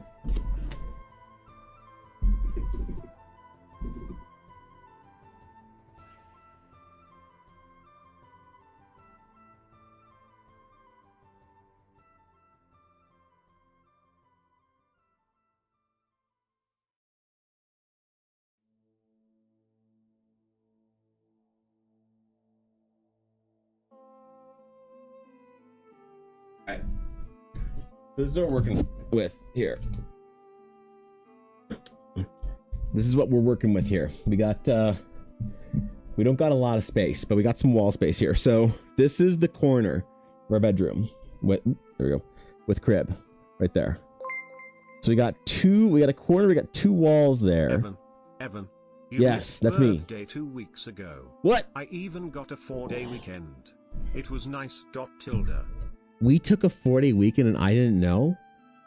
You mean one person in the guild, when you know the rules, when one person in the guild gets a 4-day weekend, we all take a 4-day weekend. Fuck, man. Yeah, an Elvish Legion, can you start an Instagram called Elvish Bento?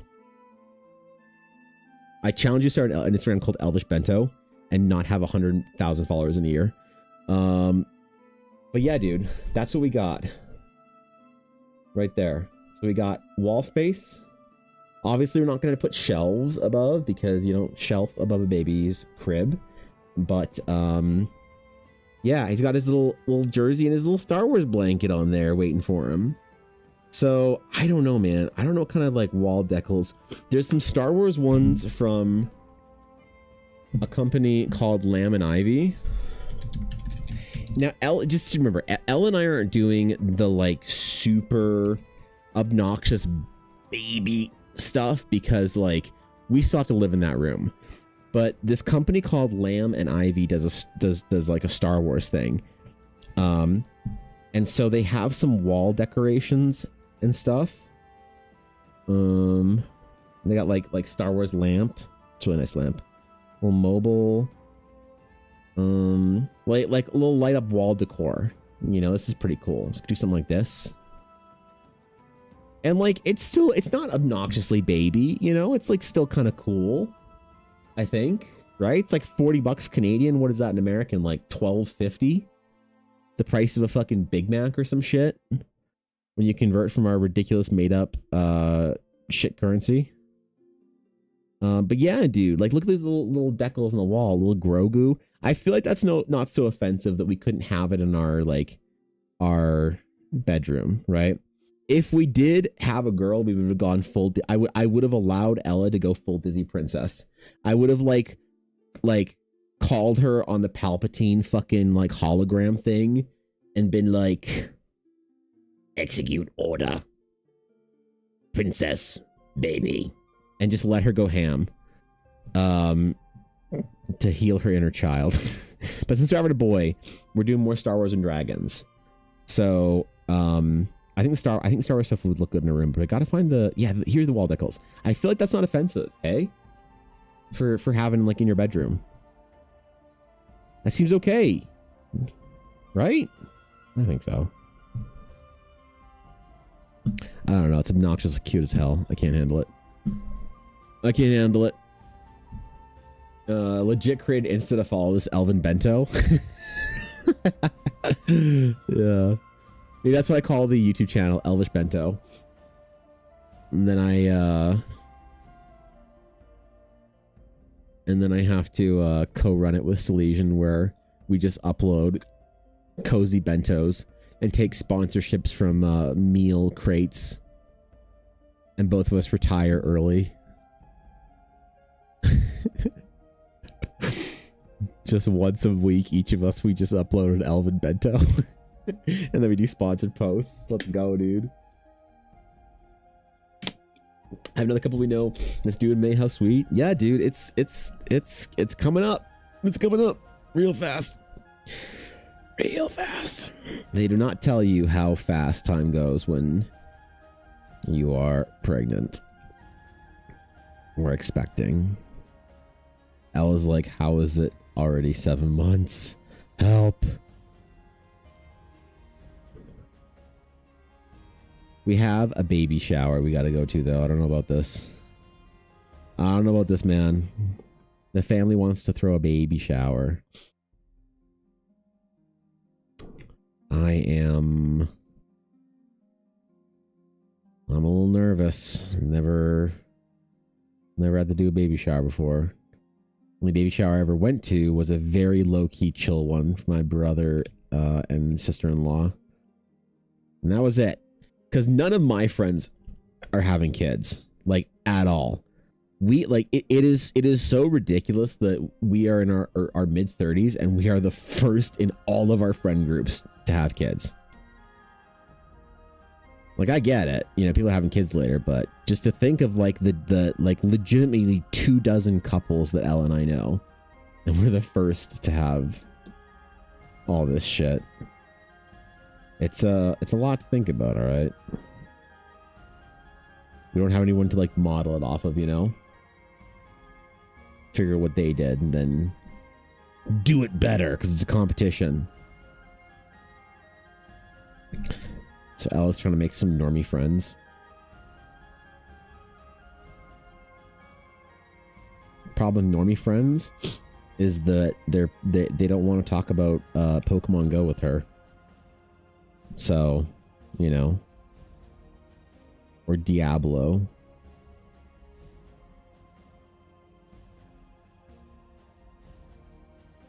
That's got to be tough, man.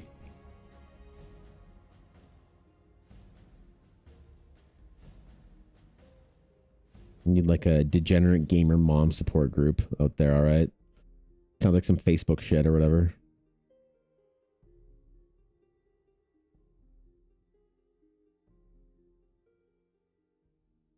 totally forgot I could do this selection shit.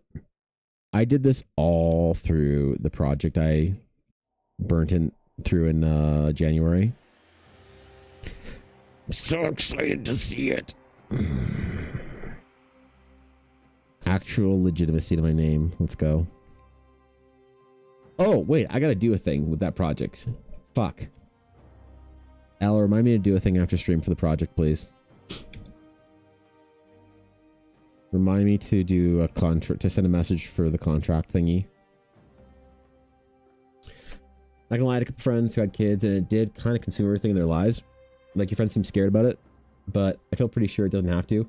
No, I think that, like, you know, maybe it's a little bit of arrogance, but I have this well-serving opinion that's well-served me, but I think may have a little bit of arrogance to it. That basically, if you do the things that everyone else does, you'll get the results that everyone else gets. And it's like, you look at the average person in any category, and you're like, okay, what is the average artist? What is the average gamer? What is the average whatever? Pick your poison. And, you know, they have all these like, oh, we got to do this, you got to do that. You have to be like, you know, these are like the ways you do, the steps you take. But then they get the results that are like leading to them being just like fairly unhappy. Right? And so like Ella and I are in the healthiest, happiest, most long-term relationship of anyone we've ever known. Not to say there aren't other happy couples out there. It's just for our personally in our friend group, we've had serious relationships come and go, divorces, everything in our friend groups around us. Ella and I have never had, you know, any sort of wavering because we were best friends, like legitimately best friends, fucking degenerate gamers playing video games and shit on MSN when we were young teenagers, and we just decided to grow up and get married. And so we were always told, the reason I bring this up is because we were always told when we were young, oh, you guys spend too much time together. Oh, you'll get bored of each other. You can't just spend every waking minute with each other. You know, oh, you got to have other friends. Oh, you got to have other hobbies. You got to have time apart. We kept hearing this kind of stuff from people and be like, no, fuck you. Right. And so we spent all of our time together. We did something something different that was considered to be stupid and irresponsible to all the majority of the people that we knew. And guess what? They all became massively unhappy in their relationships. Right. Ella and I have never related to normal relationships because of that. Not to say that there aren't great ones out there. It's just like Ella and I firmly believe that you have to be friends first before you can have that any, like if you're going to be around somebody for fucking all day, every day for the next 80 years, like you best have some interests in common that you could enjoy your time doing. That's core time for us. We have lots of friends that are very opposite and it still works out for them. So, you know, cheers to that, I guess, whatever. But that really like opened my eyes that like, oh, if you do what everyone says is normal, then you're going to get shitty results because everyone gets shitty results. It's mediocrity, right? And so you hear people say like, oh, you can't travel with a baby, for instance. And so, oh my God, you have like one person said, bro, you're having a baby. Oh my God, I thought you wanted to go to Japan. And I was like, yeah, we wanted to go and like do one more big trip before, you know, we had our kids and whatnot. And he's like, dude, now you're not going to go back to Japan for like years, bro. And it's kind of like, oh, why? Kind of mulling like, you can travel with kids. Like, what's the big issue here? And then one of Ella's doctors, actually, he travels quite a bit with his wife and they have babies. And he's like, we took our 7-month-old literally to Japan and it was awesome. Yeah, you just have to bring some more shit. That's it. Yeah, all the advice that people give you about how you can't travel with babies and how you're stuck at home for the next like 5 years, that's all full of shit. That's what normal people do to be sad. And I was like, oh, that's right. Absolutely. I forgot. All the advice on parenting is actually shit. Oh, I forgot. You know, that's right. How did I forget this? I'm supposed to be the guy that remembers this.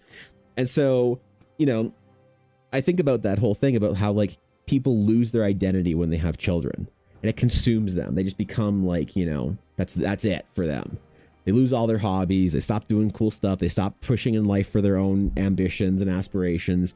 They, you know, 9 to 5, whatever, kids and soccer practice, all this kind of shit. And I was like, wait, that's never the way I've done life. I have never been normal and I've suffered greatly because of it. I've never did the normal thing, the normal pass. So at the very least, what I can do is look to other parents that are that horror story. When you look at like parents that just completely lose themselves and get consumed by parenthood. And I look at them and I think that's not normal. And I look at people who are improved greatly in parenthood. And I'm like, clearly it works for some people. And everyone I see that it does doing cool stuff or whatever seems to do things differently or unorthodox. And so it's like, oh yeah, there's no fucking rules, right? You know? So yeah, I mean, I am concerned about that, and I hope I don't fall into any of those traps. I will fall into those traps. We all do, but I hope that I can pull myself out of them fast enough to not create them as habits. But I get why people are scared about it. You know, people they don't want to give up their, because they see so many other people around them. Like it's like the amount of like my nerd friends that I wonder if they knew they didn't have to give up everything they love to have kids, if they'd feel differently. But everyone I talk to is just like, oh no, I'm never having kids. I don't want to like stop playing video games and going out for movies and having freedom and shit. It's like, I don't think you have to, dude. You know, I just don't think you have to. Maybe I'm wrong. It's, you know. So I'm very excited about it. I've been sitting here mulling over whether or not I should make our little guy his own Pokemon Go account. So that like in 5 years when he can start playing Pokemon Go with us, he has like the exclusives from like Go Fest from the year he was born. I know, it's stupid. It's fucking stupid. But right? What's up, Shoujo? What's going on? Thanks for the lurk. Appreciate it. What's up, Ernesto? Good to see you. Happy Tuesday to you too, my friend. Is it Tuesday or Wednesday? Oh shit, it's Tuesday. Fuck yeah. My husband and I are the same way. We got together super young and are best friends. Yeah, and you get like, dude, I don't know. I don't relate to Legion. I have no idea how couples that like just do not play games or do anything together. How do you like do it, bro? You know? Like even in our wedding vows, I think I referred to Ella as my arena partner for like World of Warcraft arena. I don't know, man. People make it work. I just don't understand. I'm like, need to dive down a little bit into that. What's rank 10 again? And what do we do? What do we need? The orb rank 10 has been reached. Oh, I should update that. The orb rank 10 has been reached. Hold on. Was it here? So rank 10 was the canonization of Yuna. So unfortunately, Yuna will be canonized as a saint.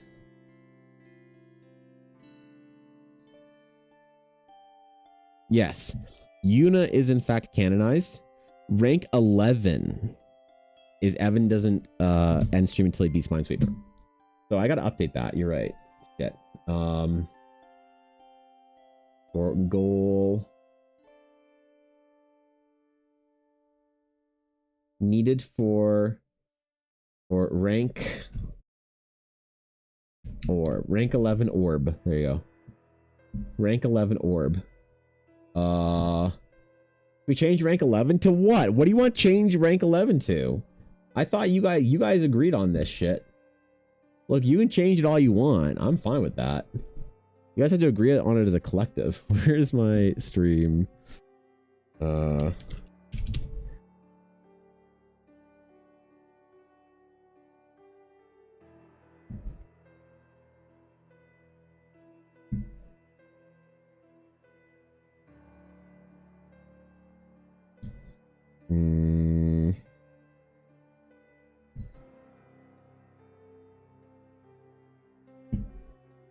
Goal.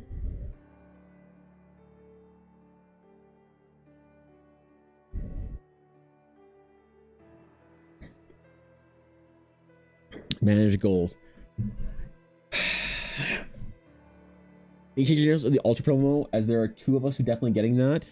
Yes, there are two people. Rank 11 should be Elvin Bento. You want me to make an Elvin Bento?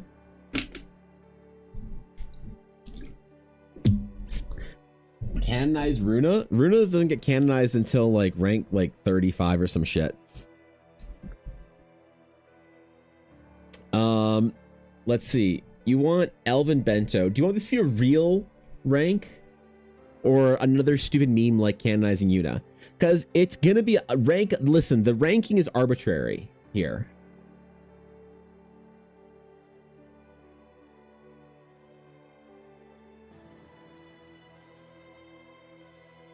All right, bits, 10,000, progress bar, ooh, white and brown to match my aesthetic. New bits, new chairs, no new bits. Start goal.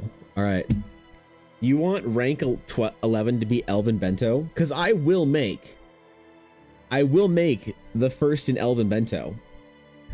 Like, I will put hours into producing this, to making it, to producing it, recipeing it, filming it. I will show you my might as whimsical D&D snack stream. Building Elven Bento. All right, fine. Rank 12. Rank 11. Rank 11. You guys want a real one this time? Okay. We'll move that down. But we'll do rank 11 Elven Bento. Visitors, how exciting. Elven Bento. There it is. There's it. Reaper, hello. What's up, dude? What's going on, guys? Good morning. How you doing? How's stream? What's up, guys? What's good? How y'all doing, man? Yo. You guys aren't following Reaper. Go follow Reaper. And if you aren't swimming in a gray pile of shame from Reaper, well, either congratulations on being a adept painter, or you don't own enough Reaper, man. Come on. Even I went out the other day and bought a bunch of Reaper so that I can play whimsical in-person D&D with Ella. Come on, man. Oh, I should do the thing for the Elven bit. Never mind, I have plans. Anyway, welcome everyone to Reaper stream. If you are new to my stream by any chance, hello, I'm Evan. I draw my D&D world, and currently we are drawing a bard, as I am drawing the same bard I was drawing last time on stream, because I haven't streamed in a week and a half because we got our carpets replaced. So I basically moved. Thanks for the raid, dude. I appreciate it. It's always a humbling pleasure to see my friends from Reaper come over. It's a good time over there, dude. It's a good time all the time. So welcome in, friends. We were just talking about a whimsical D&D cooking stream that I might have to do at some point in time this summer, or spring, I guess, because even though the Orbathon's going to go to April, holy. So buckle up, yo. It's gonna be an active summer. There's gonna be all sorts of D&D nonsense. Oh, we make Eldar. Oh, wait, no, I have ideas. Okay. I have ideas. I don't want to spoil anything. I'll keep it to myself, all right? Shh. Okay. I won't reveal it. What other, like, dumb D&D snacks can we include into our first round of Elven Bento? Because I think we do D&D, like, pastries and shit. I think that's the first, like... That's the first thing that we do. Pastries to shame Tombstone's D&D group. And we call it that. We call it episode 1, shaming your Tombstone's D&D group. Can you believe they don't make him pastries every D&D? He's the DM, yo. Dwarven pasta? Okay. Dwarven forge pasta, my friend. Dude, I just need to go to HomeSense and buy a bunch of, like, wooden bowls and shit and spoons and stuff, don't I? That's the thing, I think. That's the thing, bro. Although you know that if I do... The first episode of Elven Bento is just sweets for your D&D game, like homemade peanut butter cups and shit, you know there's gonna be someone in the comments adjusting their glasses, fucking stroking their scratchy-ass neckbeard and telling me that elves don't enjoy sweets. The elves don't like sweet things. Nope. They only like savory foods, and they don't indulge. You know that someone would say that kind of shit. That's more of a hobbit thing. And you know what we'll do? We'll pin that comment forever. forever.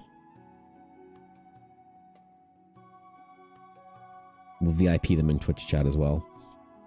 Dwarven Forge pasta with an authentic Dwarven Forge butter sauce. The problem is that when I have when I have like given my players Dwarven Forge butter, the thing that so Dwarven Forge butter in Eldara is a very rare treasure, in case you guys didn't know. It comes in a little box, a little wooden box, right? And I have art of it somewhere from our old D&D games, right? A very fine little sort of spice box with like Dwarven runes and shit on it. And it's little tiny like kind of kernels, sort of like almost like cheese curds that little like ball bearings, look like cheese curds of faintly glowing, very, very delicious smelling, kind of like butter ball bearings or whatever. But what I said is that it makes anything delicious. And Dwarven Forge butter, here's how I told them that it makes everything delicious. I said it tastes like movie theater popcorn butter. It makes anything taste like movie theater popcorn. Or as good as movie theater popcorn.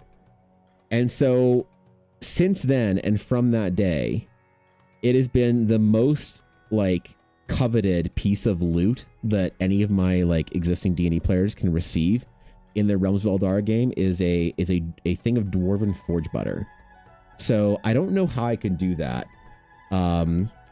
Pasta that tastes like movie theater popcorn. Like, I have the ingredients to make movie theater popcorn at home. In fact, we do make movie theater popcorn at home because like 2 years ago, I bought Ella the big popcorn maker with the pot or whatever in it that you pour the kernels, the coconut oil, and the flavicle into it, and it pops and whatever. It's like a real oil popper. So we have the ability we have all the ingredients. So I could try adding flavicle and coconut oil into pasta and seeing what movie theater popcorn flavored pasta would taste like. Because honestly, if you think about it, pasta is just a different receptacle for the flavors that popcorn is. It could be lit. Like, absolutely, it could work. There's no better way to test it than on Elven Bento. Elves, especially Eladrin, absolutely like sweet stuff in D&D. They're fae. Do they? Because how much of that is like known D&D lore versus a bunch of like 38-year-olds that watch the Lord of the Rings, and whenever anything fantasy doesn't match up with Lord of the Rings, they think it's like not like official, right? Like they think that like that fantasy has like a, like, you know what I mean, right? When I talk about the like D&D fans that think that there is like an accepted canon, like you usually see it in like the graybeards, the boomers that haven't realized that people can play like homebrew yet, right? And they'll talk about in D&D like, oh, in D&D all gnomes are named Thursday or whatever. I'm like, okay, grandfather, that was in 1984 through 96. No, grandfather, that was a 70s D&D thing. Back in my day, you know, how much, like, the problem is you get like the millennial Gen X kind of generations, those like late 30 somethings to early 50 somethings that have that idea that if it isn't Lord of the Rings, it isn't fantasy. Just like how the younger, like the Zoomers, the Peepos and Pepegas have the same kind of dumb idea that if it isn't either Avatar: The Last Airbender or Critical Role, it isn't fantasy. You know?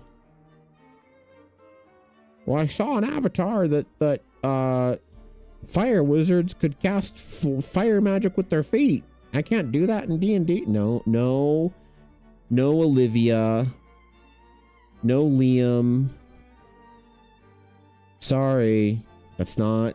There's more to fantasy than just what you saw on a cartoon. You get the same thing with the Zoomers or the like, you know, early onset boomers that are in their 30s and 40s.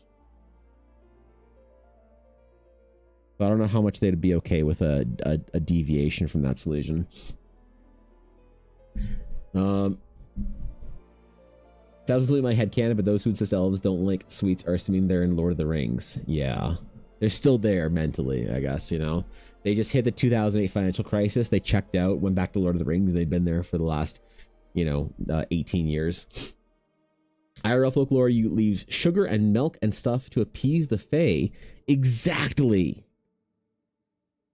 So I actually don't know this. In D&D, are elves, like elves, not Eladrin, not like, you know, crazy, like Lululemon elves or like Stanley Cup elves or anything like that, but just like fucking no-name brand yellow packaging Walmart elves.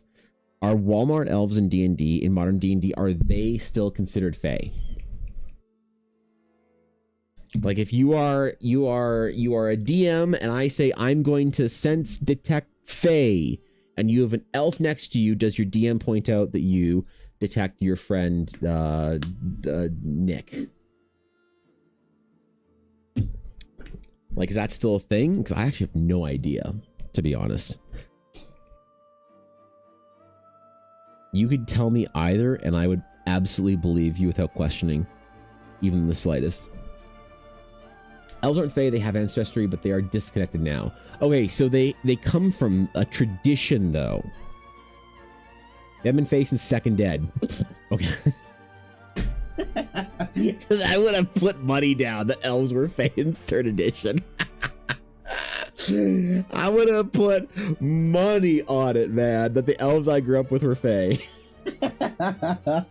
Shows I fucking remember. Okay, man. Bro, why does anyone even let me stream in the art category claiming I do anything to do with D&D?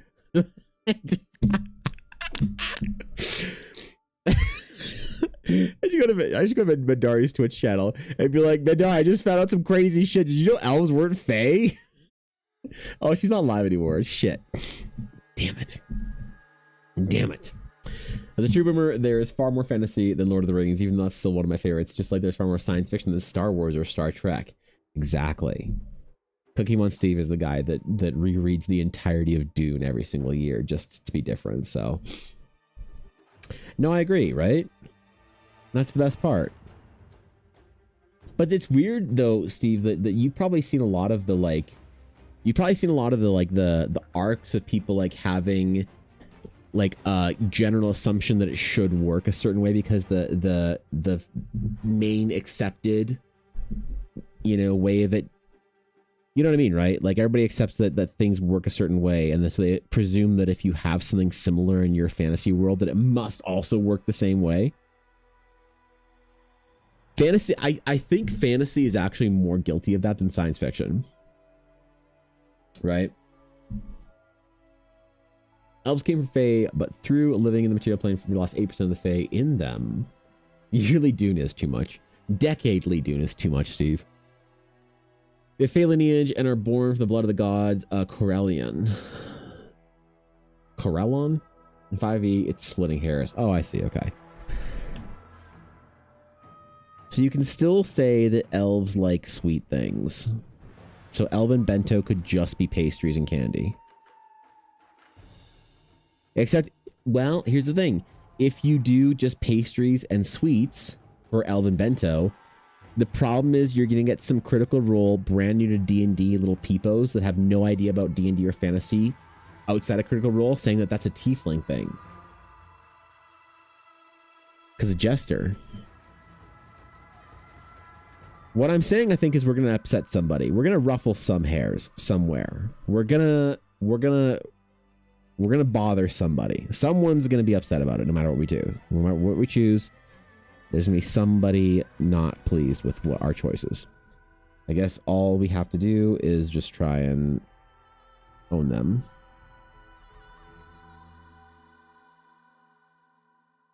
You just own them.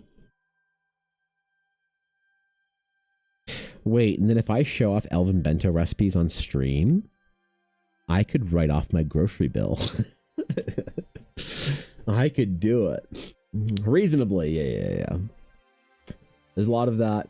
I'm fine with different rules for different universes as long as they're consistent. They will lose me so fast. Sure, yeah. Well, like, how do you feel about the whole naming of dragons, drakes, wyverns, wyverns, you know, worms, that whole thing? Because that's one of those things that I feel like people are a little bit too I don't know who set the rules, if it was D&D or not, but people were a little too that's not a wyvern. A wyvern can, you know. Or like if I do a dragon that has, if I draw like a Daggeron that has the like wyvern, like the more realistic kind of wings.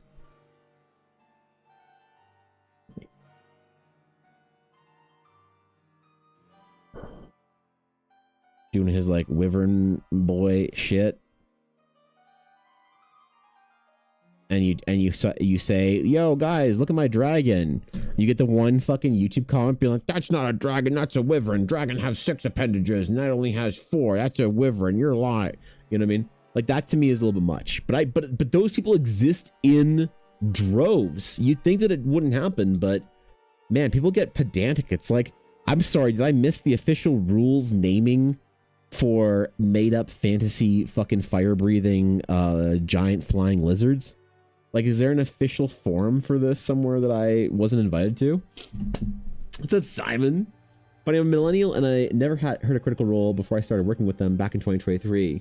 Oh, you worked with Darrington, right? Wyvern are the better dragons. Changed my mind. You know, dude. Are you familiar, Simon, with an artist by the name of Alan? Is it Alan Lee or John Howe? John Howe. Are you familiar with John Howe? This guy changed the way I drew armor and dragons forever. Okay? In The Lord of the Rings Extended Edition, behind the scenes, DVD, commentary, whatever, interviews, which is the greatest documentary behind the scenes of anything ever. John Howe talked about armor and dragons at some point in time when he was drawing the Fell Beast. And he said that when he designed the Fell Beast, he had to make one of the most like biggest artist concessions ever for fantasy's sake that haunted him, whereby adding the elbow wing spike, right? Because when you look at a bat, or like if you're drawing a proper wing, for instance, you're drawing a proper wing of a creature, you're basically drawing an arm, right? So you've got your arm joint exaggerated, you've got your sort of hand exaggerated, and then you've got your kind of like your finger. This is like a thumb, and then you've got basically your bent back finger bones, right? And that's how you hit like wing, right? And so when you are drawing a dragon's wing, you kind of like, you know, you sort of like have the pleats of the wing folding into the thumb, and then this part of the wing needs to come back and it can't end at the Daggerond, right? It has to come back and kind of like go down the body of the beast, right? You cannot have an elbow spike like the Fell Beasts have, or like a lot of people draw dragons, right? You see this, the elbow spike? The elbow spike, what it does is it adds for an additional spiky bit of wing. But the thing is, this wing cannot collapse on itself properly with an elbow spike. So that is the most pedantic, weird thing that I refuse to do for my dragons. I refuse on any dragon. I mean, shit. The pieces of art that I have sold the most prints at conventions for me are all dragons. Where's the big dragon? This is the big dragon. All right. And I refuse to put in wing spike. All right. For me, I am drawing a firm palm of hand, open stretched with wingy bits. I refuse. Okay. But here's the thing. Here's why the wyvern is a superior dragon. Because there are things that you can make up in fantasy and things that you cannot make up. Okay? This is why I prefer, if I'm drawing a dragon, I want chunky muscles. I want an absolute monster of bicep, tricep arrangement. I want that forearm sort of like, you know, muscle to feel really big and then elongated out. I want a big chunky dragon muscle, because you're trying to tell me that you need to have all the musculature, the fucking back, the fucking chest, to pull the wings forward and push them back, you basically need to have an absolute Giga Chad monster here for dragon musculature to pull a wing back. When I draw dragons, they are huge and they are muscly. I don't like drawing dragons with very thin, spindly little, like, you know, little wings. I don't like that. I don't like the D&D dragons. Okay? This to me is like more believable. It's not realistic, but it's believable. And believability is more important in art than realism, I think. The thing that I agree about wyverns being the superior dragon is that if you also have an arm here, you have a dragon, right? And dragon has wing. In order to have dragon wing, you also need to have a massive to pull the wing, you know, here's like our front view of dragon, our Vitruvian dragon. In order to pull the wings down to be able to flap, you need a massive muscle on the pectoral side of the dragon. Okay? When you're in the gym, you're doing chest flies or bench press, you are pulling in, and your chest, your pecs are doing the pulling motion. So you need a massive sort of like pushing, kind of like upper back and like rear deltoid kind of like thing to pull back your wings. And then you need a massive force to be able to pull them together. So you need on dragons, this is why I like the Game of Thrones dragons, where they had huge, massive chests, right? Because you'd think you'd need a huge, massive sort of like pectoral function here. The problem with then drawing a dragon that also has arms on it is you need to have like a secondary pectoral layered on top of the primary wing pectoral. And then you need to have a hole in that pectoral muscle for then bones and tendons and shit and nerves to get through for the arm. And so you need to have like massive pectoral, little baby mini pectoral. The only way I could think of is if you're drawing like a Machamp, like if you have a four-armed person, the only way you can really make it work is if you add another set of pecs on top of it and like back whatever muscles on top. So they need to be taller, like mechanically for this to work. Obviously we don't give a shit about this because it's like art. So they need to have an extended rib cage, like upper torso, to be able to really actually have four arms. So the problem is, I guess if you want to do with dragons like that, you have to like have the arms be further back or further down on the dragon so that you can fit all that like juiciness into there. But I find the wyvern is just so much more elegant for the way the actual structure like works. Makes you want to study bat anatomy? You should absolutely study bat anatomy, Silesian, if you want to draw dragons. Bats are the most obvious like study material for dragons. Like if you look at bird wings without feathers, they look the same, but you could absolutely see the dragon, like, you know, inspiration here on bats. It basically is just a dragon wing. And I actually like doing this, the little mini finger. So like when I don't think I did this for this guy. Yeah, I didn't do it for this guy, but what I like doing for a lot of dragons like now is I'll give them the hand, right? And you'll have the thumb, and the thumb is like the claw, but then I'll also give them the short bat finger, because bats usually have a short finger like that. And so I really like doing wings like this, so you get the extra little like bump on top. That to me is juicy. I like that like extra thing here, as opposed to making the wing like the index finger kind of longer. It's just like a cool whatever anatomy thing that I learned from bats, because they got little like bonus wing thing. I don't know what the evolutionary thing is there. I think I remember somebody saying that it was to help make corrections at the front of the wing to help them steer. So they wanted a small little like pocket there, but as far as I know, not all bats have that. But yes, you should 100% study bat wings if you want to study dragon wing anatomy.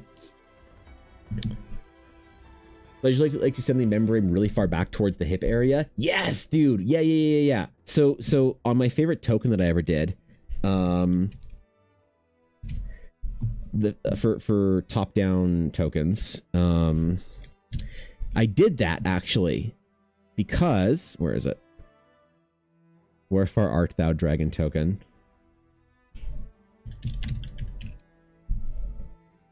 right here. So I had 2 different versions of the dragon, but I like pulling the membrane down across the back. I'm okay if it doesn't go all the way down the tail, because I think that if it goes all the way down the tail, then it kind of changes the look of it a lot, and some people don't like it, and it's like fair enough. But I definitely prefer, like, I don't like when the membrane ends like right in the armpit, you know. And I know this is a bit short even for like what I would do today. I'd probably have it kind of extending further down the tail, but it kind of didn't really work for this one. But yeah, I can't stand the membrane ending at the armpit, as if like the flight's gonna take place all in just this area right here, and you're not extending out the kind of the flying squirrel wingsuit of the creature all the way back as far as you can.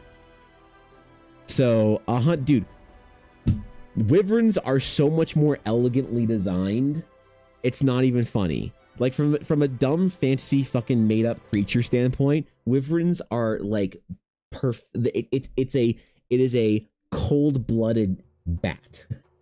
It's a cold-blooded bat snake. It's fucking sick. From an art's perspective, it's just easier and cooler to compose wyverns rather than 4-legged dragons. Yeah, I do think that dragons have a certain elegance when they're like manipulating things. That it is cool, it's intimidating. But the wyvern, like also the pose of a wyvern, I think is so much more like menacing.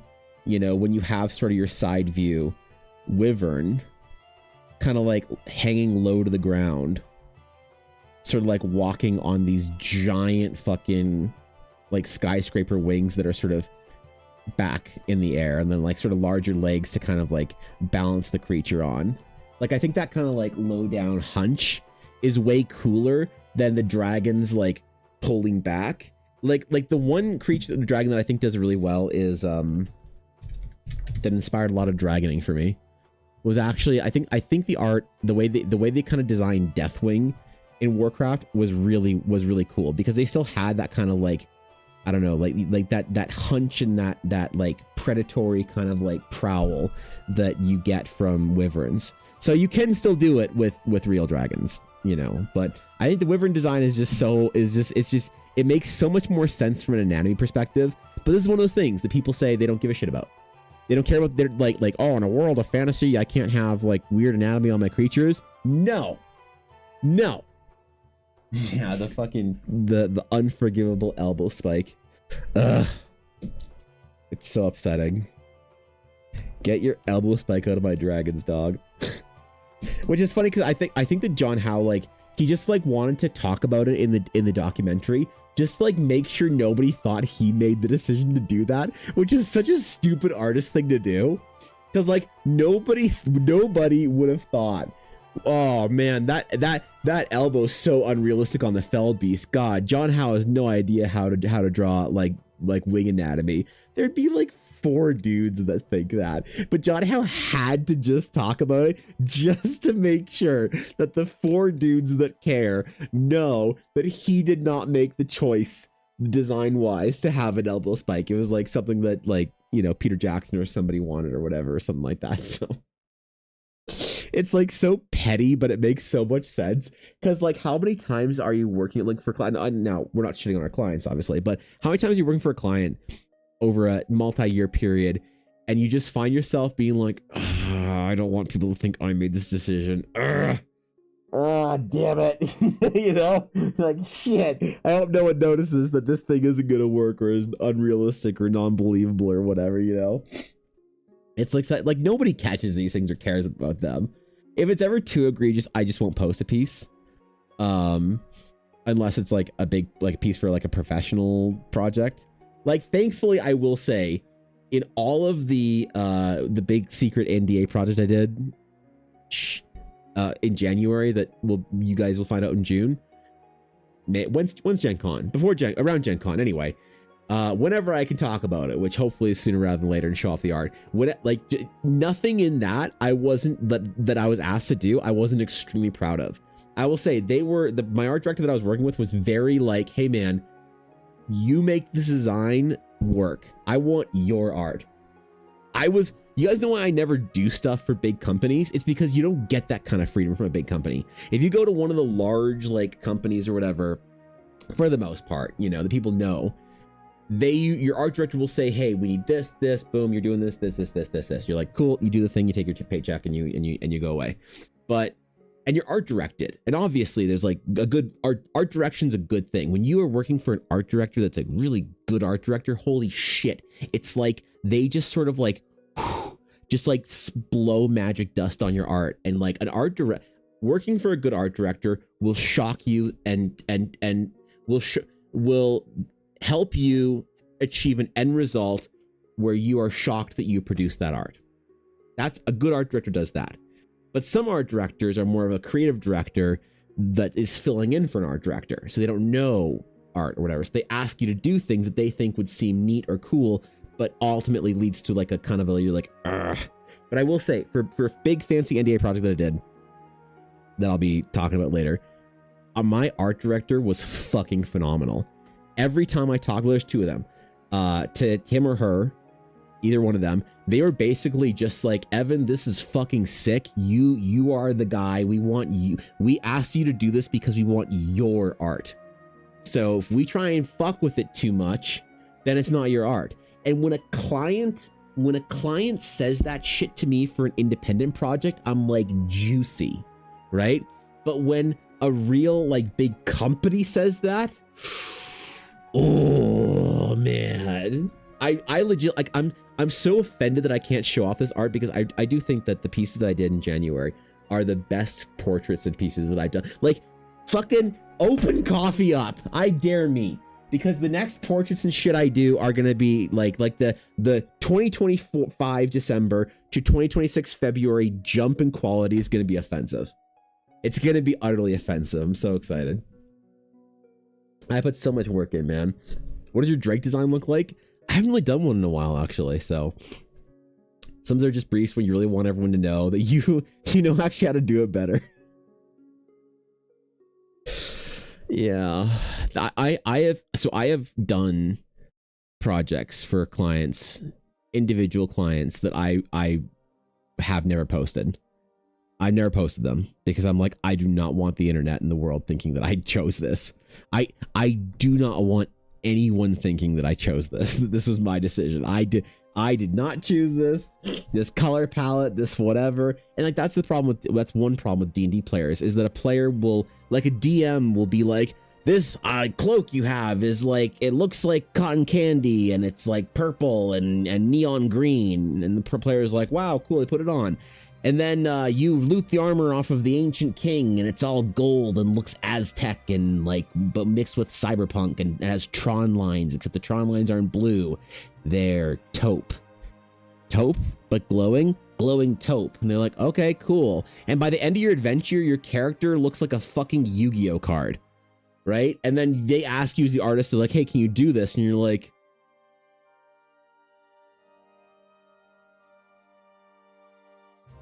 I just need everyone to know that I didn't design this.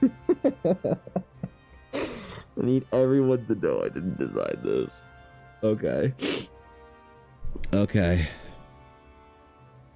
No, it's that I haven't had a client like that for a piece that I've wanted to post in, like, admittedly, probably 2 years. So, like a vanilla WoW candy bar. Exactly. Yep. Exactly. Just lose it. So it's okay if it's that low res. I'm gonna distract you briefly with food lore from my world. All right, hit me. Tell me of your food lore from your world. Inspire Elven Bento. So wait, son, what pieces did you do for Daggerheart? Hold on, I probably just look it up, right? Called Kaluja. They are dense, honey-soaked sweets from Karubal, traditionally pressed into small rectangular bricks and wrapped in paper for travel. That's Their cool. crumb is dark brown with faint reddish-orange veins where saffron blooms through the cake. Each bite is rich and compact, studded with chopped dates, dried figs, almonds, pistachios, That's and cool. slivers of... Yeah, it's citrus peel. It's like a tack thing, right? All right, what'd you do for Daggerheart? Hold on. I don't know illustrations you did. Card backs, 11 cards, I think. Oh, art station, easy. The cakes are repeatedly brushed with warm saffron honey infused Easy. with Is it gonna be on here? cinnamon, clove, and a touch of sea salt, sometimes finished with a delicate hint of rose water. Sticky at the edges and deeply aromatic, Kaluja are prized as long-lasting comfort food among sailors and caravan guards. That's fucking sick. Sweetness and lingers in last bite. I like that. I like to put the effort into some lore for that shit. Wait, where's the... I don't see the Dagger Heart stuff on... Wait. This is fucking sick Sarkon Vol. Give your Instagram? Can I even get on my Instagram right now? I can. Wait, no, I can't. No, god damn it. Hold on, log in. Fuck. Continue. Oh shit. I think I need to reset my Instagram. I forgot. Hold on. I messed up my Instagram login. And I haven't fixed it, so I actually haven't been able to log in Instagram for a while.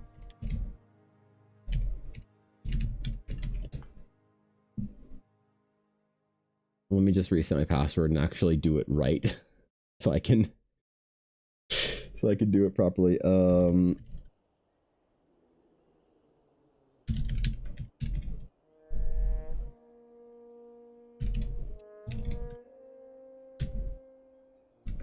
Let me fix this. Okay, yes, that's me.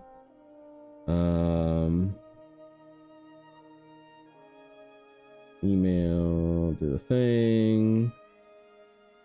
Email. This will take 30 seconds, but I need to do this. I need to get around to doing this.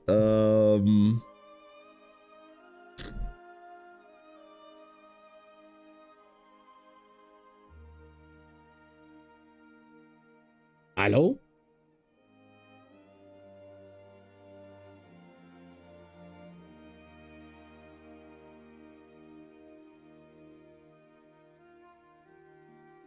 What the fuck?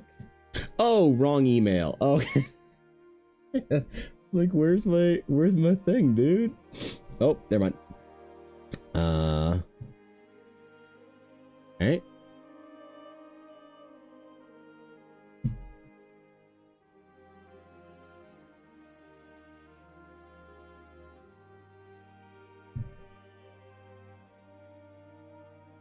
Continue.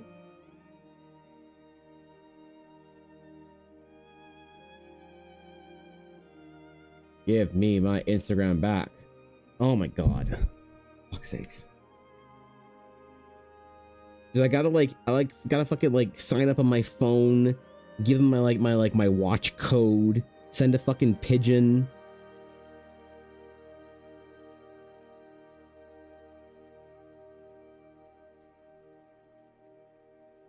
Oh my god, I gotta check my text messages more.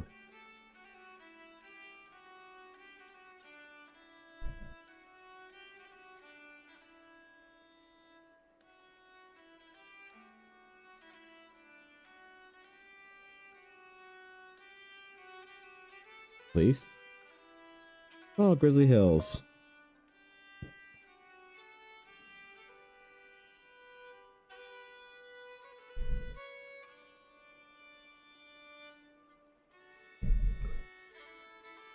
Yes, please let me back in. Are we in? Instagram? Are we in? I think we're in.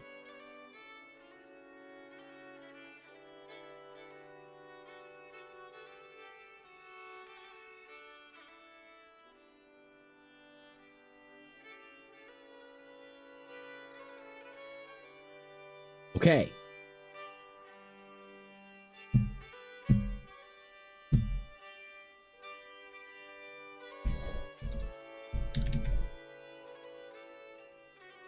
Yes, dude. Okay. Fucking interlude. Holy shit. Don't get your firstborn. He's not even here yet. Send a text message to your baby. Wait 3 weeks for him to be born for him to tell you the security code verification. Yes, dude. Fuck, man. Oh god, bro. The monkey man. So good. Dude, I want to get a physical copy of Daggerheart books so bad. Like, bro. wait. Hold on. Do we have a no? What? Is that a no? Not a wing spike. All right, we're in the clear. Seriously, man. Oh, it's so fucking good. It is so fucking cool, bro. There he is.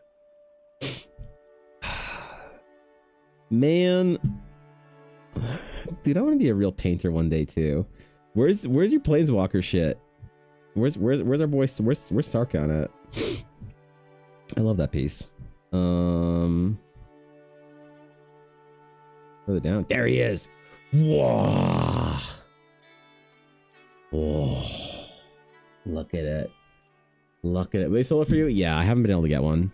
I also really wanted one of the collector's editions, so I know it's stupid. I really wanted one of the collector's editions too. So I was hoping that they do like a reprint. So I think I could probably get one from the shop. I'm pretty sure the Canadian shop is restocked, but I really wanted to reprint the collector's edition. Dude, did you get artist promos for this? Did you get artist promos for this? Hold on, where's your fucking print store? Where's your fucking print store?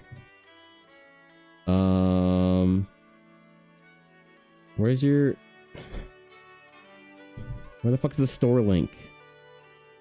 Bro, it's such a good piece, dude. Like, what the fuck? Is that fan art? No, I don't believe it. Okay. When are you back? Okay. Because when's our thing? 4:30? Okay. I'll be off by then. Yeah. Dude. Fuck, man. So is that all you have to do? You have to have like the like who owns the image basically? Watch the Eclipse ignore me for some reason? No fucking way, dude. No way. Nope, I don't believe it. Nope, you're gaslighting me. Gaslighting me. It's so fucking cool, dude. One day I want to be a real artist too. One day when I grow up, I want to be a real artist too. I'll get there. One day I'll be worthy. I will be worthy. I'll be a real artist. But in the shadows of real artists, I'm still but an amateur. You're killing too. By the way, what do you mean? No, I appreciate that, dude. I just want to get back into painting. Like all of the sketch work that I do for character designs and stuff, it's fun and it's like it's supposed to be the concept art project for Realms of Eldara, but I don't paint anymore. The most recent painting I did was last year. Or this is the most recent painting I did, and it was a year ago, right? And so like I'm so out of practice with actual painting because I just don't ever get a chance to. Like the problem is the Realms of Eldara has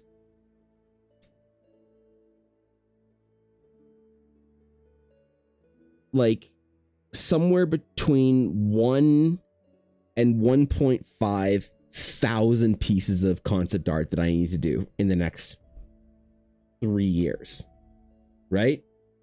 And so I think about doing a 20-hour painting or whatever, and I think about how I could like kill 8 concepts for small things in sketch form throughout the world, right? But there's just a part of my like soul. There's a part of my fucking soul that wants to get back to painting because I love it. I don't get to do it enough, and it kills me. Sketchwork's fun. It's definitely fun, but I don't know. And like also kind of limits the like the project that I got to do for this project. It is a, I'll be careful about my NDA here, but the project is a book, and the book is supposed to be an in-world book, right? So my sketches of the characters, you wouldn't expect a painting of a character. You would expect a character sketch. So it works.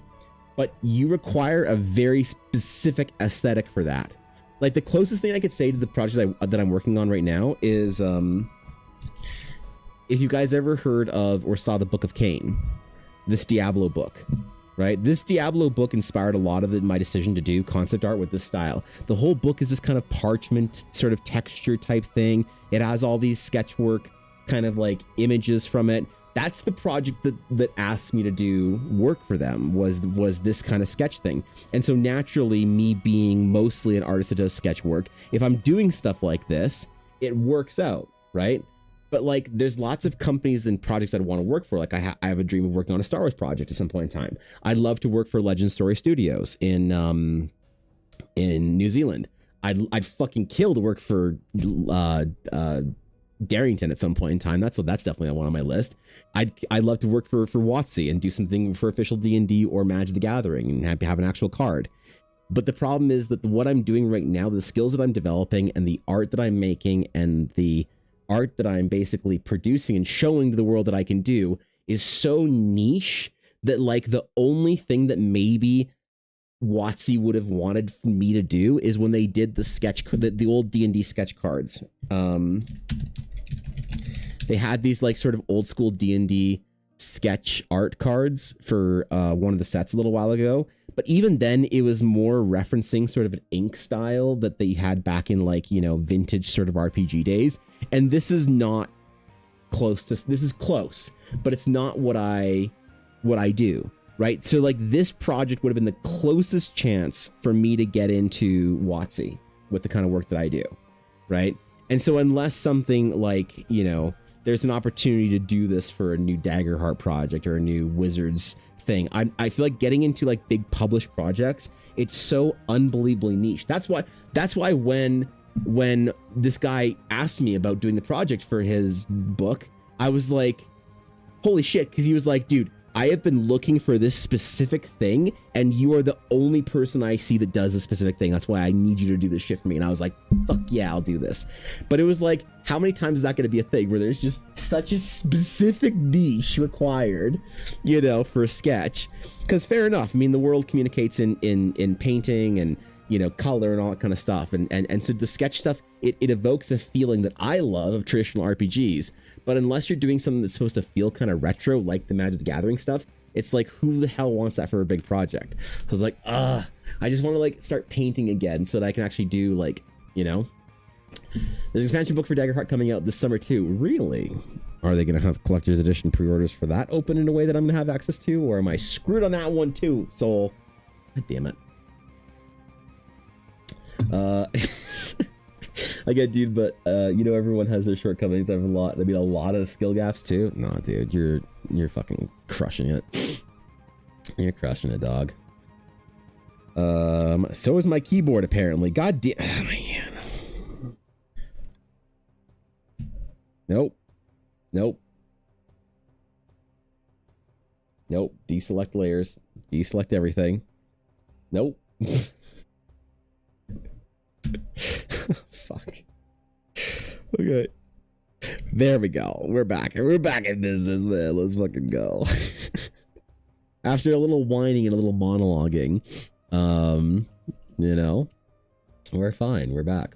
I bought it since it comes with a dice and a GM screen and fear tokens, plus a holder for all the new cards and new books. Is it on pre-order? Really? Oh, fuck.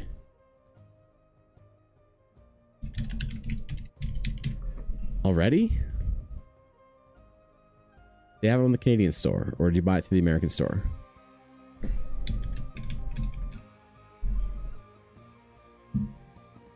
Definitely just misspelled Daggerheart. Hope and Fear. Pre-orders now.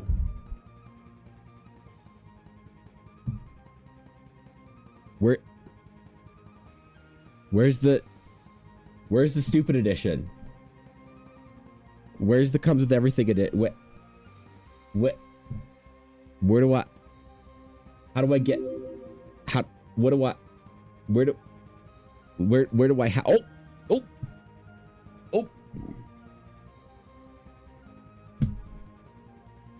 shit.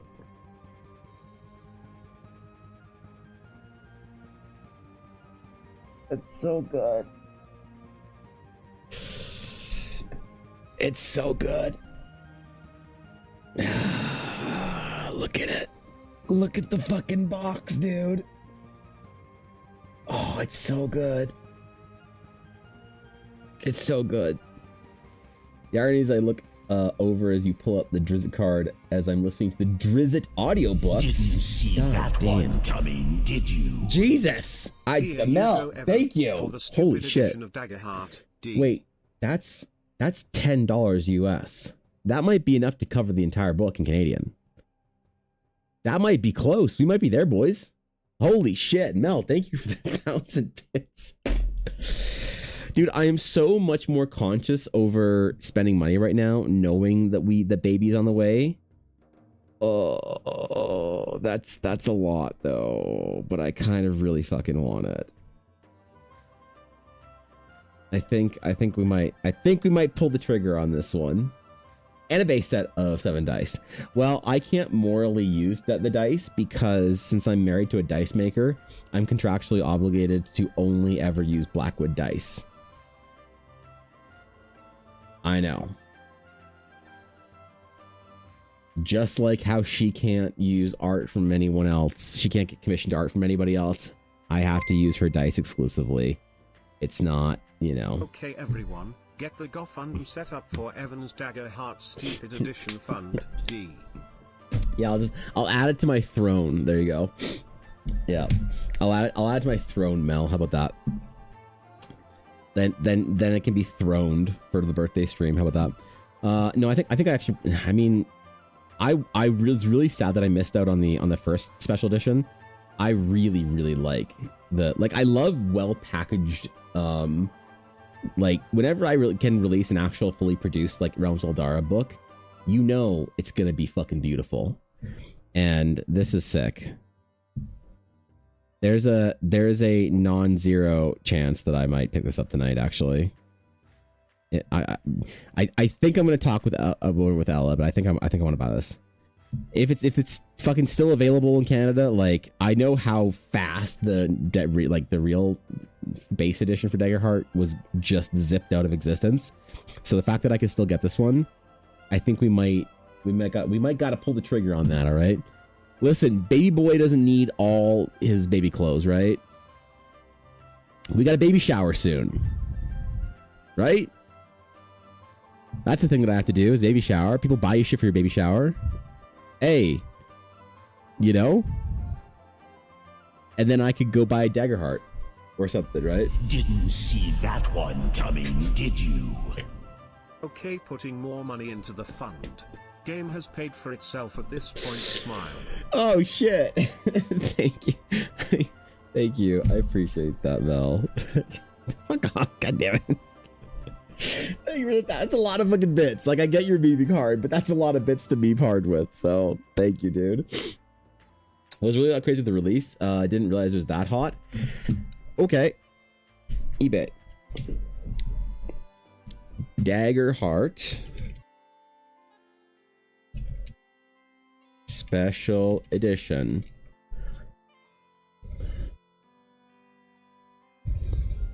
How exhaustingly predictable. But then I suppose failure comes naturally to your kind. God damn it, Mel. Had to even it out to 10,000 bits for the month's stats. Now I'm done, D. Jesus. Thank you, Mel. What the fuck, dude? I've streamed like 3 days. Thank you, dude. Yeah. So, Simon, if you were wondering that if you want a new copy of the Daggerheart Deluxe Set Limited Edition, you want to buy it on the secondhand market, a sealed copy of it is 600 USD, 821 Canadian. So now I think we can all understand why I didn't buy it, right? You know? What's up? I'm glad to see you're doing well. Worked through the card store ages ago and still thinking about you the other day. Wait, fuck, Chris? Wait, Chris N, I believe. Oh shit, dude. What's up, homie? What's going on, man? I was thinking about you the other week, actually. That's fucking great. I was at the box, getting something. I forget what it was. It might have been Tiny Plastic Men's. And I was like, dude, I was remembering it fondly. Dude, that's fucking sick, dude. That's rad, bro. I hope you're like doing it and killing it and crushing it, man. That's fucking sick, dude. I don't know, wait, how the fuck did you find my stream, bro? Yeah, man, I'm just drawing dragons and shit for a living now, and memeing on the internet or whatever. So that's so cool, dude. Dude, I quote my game store days here and tell stories of working at the card desk like literally weekly. So that era, man, that's it. That was an important time, bro. But sick to see you, man. Seriously. Is that what Throne is for? You could put baby things on that. I'm pretty sure Daggerheart is a baby thing. You think an $800 baby Daggerheart Deluxe Edition is a baby expense? Because I suggested putting Pokemon cards on our baby registry for the shower, but I don't think the mothers thought it was funny. I thought it was funny. Ella thought it was hilarious, by the way. We both thought it was the best thing ever. Not the mothers, unfortunately. So just solid deluxe editions. They sent me that. It's fucking yes, dude. Why not? Like, isn't that kind of the like you get your artist proofs or whatever, you know, and then you sell them at conventions. If they send you deluxe editions of the game, that's just like a bonus, right? Yeah, no, I mean, the last sold of this, I don't know if they're still selling for that much, but I think they're probably, oh, like here, like one bid. This was on bid, so there's only one left and the price jumped, but yeah, man, that shit's expensive, bro. Scalpies be scalping. I know, man. It's tough. Well, some of the like sealed Pokemon product that I still have from Game Store days. Yeah, the scalpers be scalping hard, dude. It's a weird time to have trading cards and games and shit like that. There's like this special release for the Pokemon Center. Actually, I'm just curious. Red and green Pokemon physical. How much is this stupid version that I want from the Pokemon Center going for? How much have scalpers ruined my video game dreams?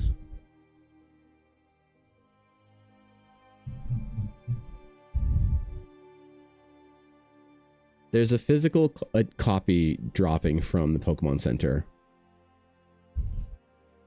in a week or two. I wonder how scalped it is. Can't find it on eBay, actually.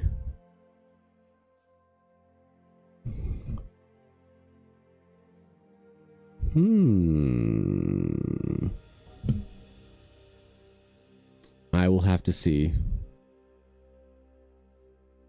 Because yeah, scalpers ruin everything. It's just, I couldn't imagine working in the card store like today, you know?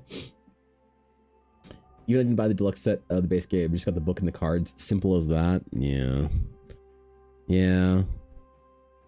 Plus one to hit. My friend Greg got it.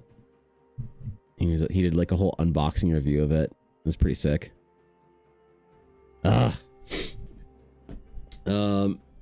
Small collection of Pokemon sealed stuff just to invest and sell it, unfortunately. Yeah.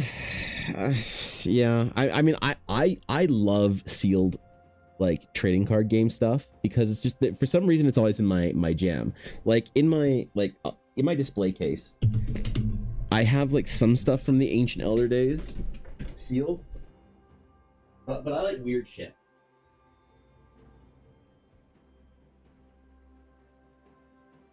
Like this is shit that I bought before. Like this is shit that I bought like more than a decade ago because I thought it was cool. This isn't like an investment or whatever, or wasn't purchased with the goal of investment. But like this is like a power reserve, like a jungle deck. You know, still sealed. And I just bought it off eBay because I thought it was cool. You know, because I liked that era of like WotC. Like it comes with the damage counters in it, you know, the glass ones. right? Like, it's so fucking sick, man. Works, I gotta dip it. I'll shoot you a message on Instagram, I suppose. Let's catch up. Yeah, hit me on Instagram or Discord, man. I'd love to catch up and see what you're doing, bro. Seriously, I miss the hell out of you, man. For sure. Yeah, hit me up, please do. I check my messages, I swear to God. It's good seeing you, Chris. But yeah, this kind of stuff I think is cool. Or like, I bought this for like maybe $100 on eBay 12 years ago, right? It's just a sealed shadowless booster pack for a base set, because I thought it was cool. You know, I really think that sealed product is cool. The problem is that you can't buy this kind of stuff because people just, I don't know, man, they just crank the price up, and now I don't even know how much like last time I checked, this was like a couple thousand if I wanted to get like the other artworks for it. So like, my hope, and I know this is like kind of I don't know, counterproductive. My hope is that there's a big crash at some point in time, because I really wanted to get all the artworks, right? I really wanted to get Blastoise, Charizard, and Venusaur. The reason why I like the Wizard of the Coast set, first, so the WotC first 3 sets, plus then the gym sets, specifically the Gym Heroes and Gym Challenge, and then some of the Neo stuff, but also the promos. The reason why I like them so much is because they have the original artworks for the Pokemon. You know, like everyone thinks about Charizard with the Charizard artworks, but the Charizard artwork is not actually my favorite Charizard card. I have my favorite Charizard card graded, and it actually has a different artwork. But this is my favorite Charizard card that I own. And I got this for like, again, like $100 on eBay like a decade ago. But this is a promo. This is not the first edition fucking whatever Charizard everybody likes that has the Arita art in it. This is the original Ken Sugimori like Pokemon box art Charizard. And so they started using this art for promos, because they made new art for a lot of the cards for the base set Jungle Fossil for the first release. They made brand new art for the card game. Makes sense, right? Everybody's used to seeing the game art for the boxes, whatever. You have the card game now, you give them new art. The reason why I like the later sets, not the very first like edition whatever sets, is because they are like, oh shit, we need to print Charizard again. Do we get more art made for him? I guess not. When we have art, let's just use the existing art. And so these are the kind of cards that I really like. They're the original Sugimori art of, you know, whatever. Which is also why, because like that's the booster pack art for the first base set, or like the art that they have on the boxes for original products. So that's the kind of shit that I like. So it's just unobtainable anymore. Like, I had this dream of collecting all this shit, and I was buying it slowly here and there because I loved it. And now with the collection scalping whole fucking thing, it's just unobtainable. Like, I will never finish those. I will never finish those sets ever, because it's just over, right? The dream is dead. What I miss? Are you doing all right? I am, Agnes. You missed. I had to take a week off because we had our carpets redone. Excuse me, because of baby being on the way. We had to redo all the carpets on our upper floor, and that meant moving every last piece of furniture, disassembling every piece of furniture, moving it downstairs, taking every last book, clothing, everything we own, and stuffing it downstairs for like half a week. And so that took me, because I had to do it all on my own because Ella hurt her back and I was not about to let her carry a single fucking thing up the stairs. So I had to do it all on my own. So that's why I've been gone for so long. And even now, like the room is still in chaos, absolute and utter fucking chaos. And so is the rest of our house, except for the bedroom. The bedroom's good now. But that's where I've been, has been doing that shit. So I was planning on being gone 2 or 3 days and it turned into like 5 or 6. But at least the project is like mostly, you know, mostly good, mostly chilling. We're relaxed now. We don't gotta, you know, baby's crib is there. We're ready. Baby could come home today and we'd be good. Actually, we gotta go get his car seat, I suppose, from storage. But whatever, man. What's up, sure? Good to see you, bro. Back to the old days. Give me the 90s vibes. Exactly, man. I like that original Ken Sugimori art. There's only one thing that like piece of like Pokemon thing that I ever really regret not getting. And it was, they used to do Pokemon prints on the Pokemon store. And they had Sugimori's like prints. And he had one where he did like a Shining Charizard. And it was like flying above the main character for Gold and Silver. I forget what his name is. But I was like, it was like a $200 or $300 limited print. And I was like, oh God, shouldn't I? And I waffled over it for months. And when it finally sold out, I immediately realized, yep, I regretted not getting that.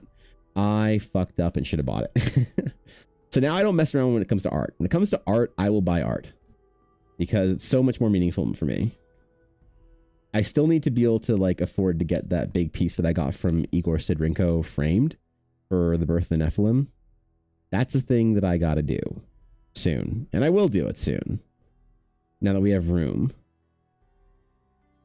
But the problem is just like everything, dude, having a kid on the way changes every perspective of like money, cash inflow, income, expenses. I'm questioning everything, you know, every last little thing. TCG market today feels like one big FOMO train. Yeah. And so like the TCG project that I did last year or late last year and early this year, and started mailing out before the fucking catastrophic illness that Elle and I had. So I still have to finish mailing out the first wave. But in doing a TCG project, it felt almost like, is the right word cathartic? But it's like, I've really been disappointed with TCGs just being a gambling, like FOMO, Gamba type thing. Now, the TCG that I did was limited print, obviously, but it's the kind of thing where I could like make every single pack valuable. That's why I went to such lengths to like number all of the rares, to have so many signature cards and whatever and base things to make it so that no matter what, because back when having cathartic, shut up. Back in the days that I was working at the card store with Chris, which that's fucking crazy. You found my stream. When I was working the card store, it felt like whenever you bought a booster pack of Magic or Pokemon, you got something cool in it. A rare in Magic was cool because even if it wasn't usable in your deck, it was usable in some way for the most part. You couldn't buy, let's just say you could buy a bad pack. You couldn't buy 5 packs without getting something cool. So you spend $20 because back then it was 5 for 20 packs. Booster packs were way less expensive 10 years ago. So you did the 5 for 20 thing that we had. You bought 5 packs. You got something cool in it, and you don't feel like you lost $20. You feel like you spent $20 on something that you didn't know what you were getting, but it was fucking cool. And I liked that, and I missed that in cards. Now, I've bought cards for Ella for Christmas. Like, we always buy Pokemon cards for each other for our stockings and Christmas. Like, it's tradition shit. I will spend, like packs are, like, no longer $4 or $5. They're, like, 10 or 12. So I'll buy her 5 packs of cards for $50, and she'll open it and get fucking nothing. And it's like, oh, it really is. If you don't hit some alt art 1 in 500 packs, whatever giga card that's $3,000, if you don't hit that card, you literally get nothing anymore. And I can't handle that. So when I had a chance to do my own cards, it's like, I'm gonna fucking show you every single pack is gonna be cool, every single one. And I really hope people, because I don't know if people have been getting their orders yet, but I think 1 or 2 people have, and they said that they felt like it was really fucking cool opening their stuff. But even though I don't, most people haven't, it hasn't even been shipped for most people, but still, it was like a way to rebel against the modern trading card market that's so just obsessively difficult to buy cards for and enjoy. I love it, man. I love when trading cards didn't feel like gambling. And I know people will make an argument that trading cards were always gambling, but I did trading cards professionally for like 6 years. And then I've always been in trading cards in some ways, but when I was working at the game store, I was dealing with trading cards on every level for fucking years. And I can guarantee, I can tell you with certainty that then at that point that there was a difference, that it wasn't gambling. It was, I mean, It was a gamble of what cool thing are you going to get cool. It wasn't a gamble of if you're going to get something cool. The question of the gamble changed. That's the way to word it. That's the way I'm going to word it. I just figured it out. Back in the day, the question that was asked by engaging with the randomized product, it was what changed. It used to be, what cool thing am I going to get? And that's where the surprise came from. And it moved to, am I going to get a cool thing? That's what happened. That's what fucking happened. That's how I'm going to word it from now on. Someone quote that. Someone write that shit down. So that's why I wanted to change it for my own cards, where it was not a question if, it was a question of what. Those are working really hard for baby. I'm sure you'll be appreciating your hard work in the future. I hope so. Yeah, it's been rewarding though, because like Agnes, when we got the crib set up, and I finally like had the crib set up in his corner, and his dresser set up with all of his little clothes folded in there, and put his little baby blanket on the, you know, the corner of it, and I realized that it was like done and ready, and like baby could like arrive here, and I had like done this. I have nested. That was a moment for me where I was actually like kind of like proud papa for a minute there. So Pokemon cards absolutely belong in the baby shower gift registry. Do they not know how you got to start a binder collection for baby early? I think it'd be funny, Salesian, to buy baby like a box of the current set when he was born and just see what it's worth when he's like, hey man, here's your college fund. Here's a box of fucking mega radiant burning astral Pokemon that I bought for you in 2026 when you were born. You know what I mean? Like that'd be kind of cool.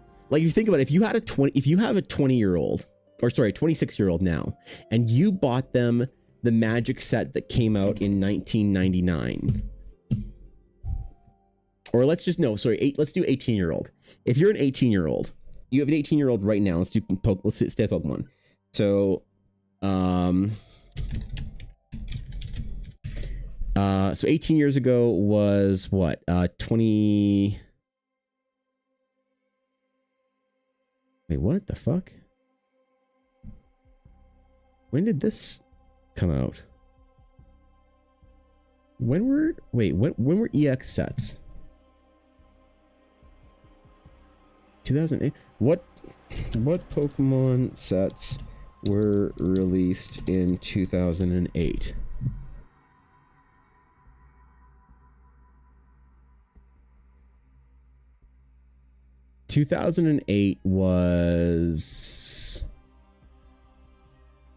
was Secret Wonders, Majestic Dawn, Legends Awakened, Pokemon Secret Wonders box.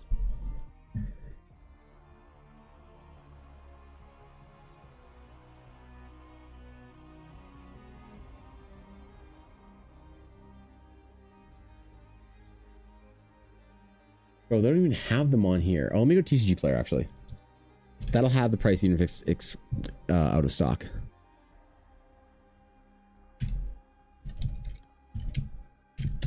Secret Wonders box. Out of stock. Market price not available. Fuck. Majestic Dawn box. Market price not available. Fuck.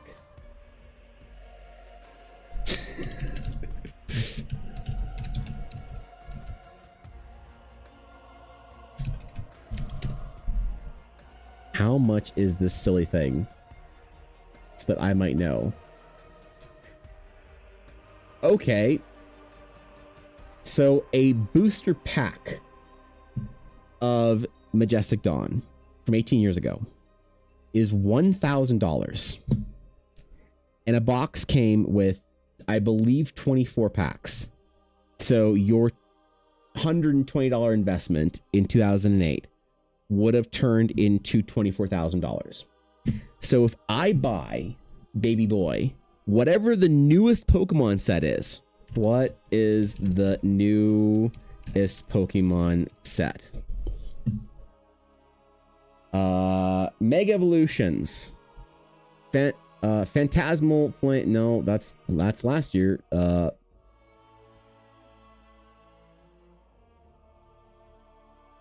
What is the newest fucking set?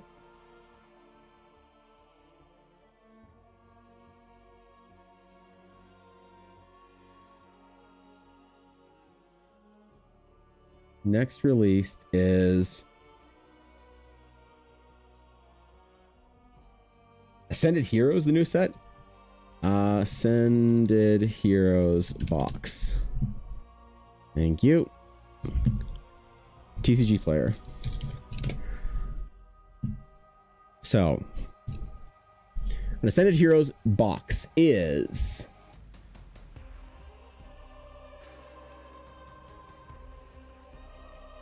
can you just not buy boxes anymore? You have to buy a fucking case? On TCG player? Does Ascended Heroes only have ETBs? Is that the thing? Is this not a real set? They only have fat packs? Should have boxes? I don't see it on eBay or anywhere else.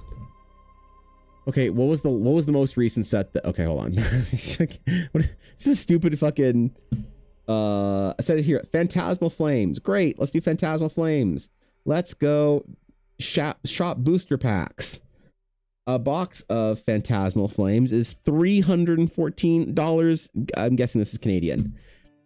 So I buy Baby Boy a box of Phantasmal Flames for $300. And I just see what it's worth to him when he's 18. You know? That could be an idea, man. That could be a vibe. Okay, let me catch my chat. Sorry. Let me catch up. Let me scroll up. By the MG 30th anniversary booster pack's only $1,000 for 4 packs. I hate that set. That fucking deal breaking reprints of. Okay, dude. I'm gonna get yoinked here. I'm gonna get upset. Random, but I'm looking to get a drawing tablet. I've always done traditional art, so I don't know what I'm doing. Is there any specific tablet you'd recommend for first, or you know anything specific I should look for? So my personal opinion, Agnes, is I would, if you are serious about this, I would spend the money on a good tablet. I would. I don't think that my opinion of the best tablet on the market is the Cintiq. I think that the Wacom Cintiq is the best tablet on the market. I don't think that anything else comes close. But also, I haven't used an XP Pen or a Huion in about a year and a half. So there could be some really good advancements in there. I think that the value of an XP Pen or a Huion tablet, I think they are half the price, but 80% as good. So for a professional, I need it to be the best it can possibly be. That's why I'm willing to spend $5,000 or $6,000 on a tablet. But I think that you can get a really good Huion canvas for not too much. The only thing I would say for tablet shopping is look at Huion, look at XP Pen.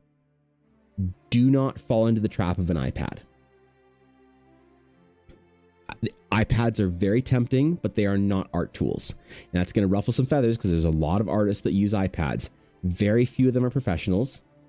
And a lot of them do so many things outside of their iPad digital art that the iPad is really just for finishing and messing around and whatnot. Especially with the Wacom Move Ink, which is sort of their competitor for the iPad. There are other there are other better options than the Apple iPad. I would just stay fully and firmly away from that. I'd rather you buy a $500 Intuos that's not even a screen tablet than look at an iPad or whatever, or like $200 whatever the XP Pen Huion version of that. But yeah, look for XP Pen or Huion. I think Huion's probably a little better than XP Pen, but again, I don't have a great base for these like entry level products, because for me it's always just go to the very top of the line, and for me that's a $6,000 tablet or whatever. So yeah. There's like 2 artists that I know that use iPads, and they both work for Riot, for their painting work. So, oh, the Ascended Heroes box hasn't been released. Okay, well that's probably the one I'd want to get, because that's close to when Baby Boy will be born. So I need to figure out how much Ascended Heroes is, and if I can find a Ascended Heroes box. And then I want to do that. I want to buy him an Ascended Heroes box. Booster packs. That's so weird that they're not out there. So what's the big, like, spit in your face, like, kick your nuts card that from the Ascended Heroes? What is the big card from singles? Price high to low. What do we got? We got a Gengar. Okay. We got the Golden Charizard, the Golden Dragonite, and the... Oh, it's so cool, dude. Look at these cards. Look up the Mega Gengar X. Bro. I'm not big on this Mega Gengar. Honestly, shiny Mega Gengar clears regular Gengar by a fucking mile. It's not even funny. I can't handle regular Gengar anymore. It just Mega regular Gengar is just so fucking mid to me. I understand some people love this card and or love that Pokemon, and that's their entire identity. They're Gengar girls, and that's totally fucking sick, and I love that for them. That doesn't hit it for me.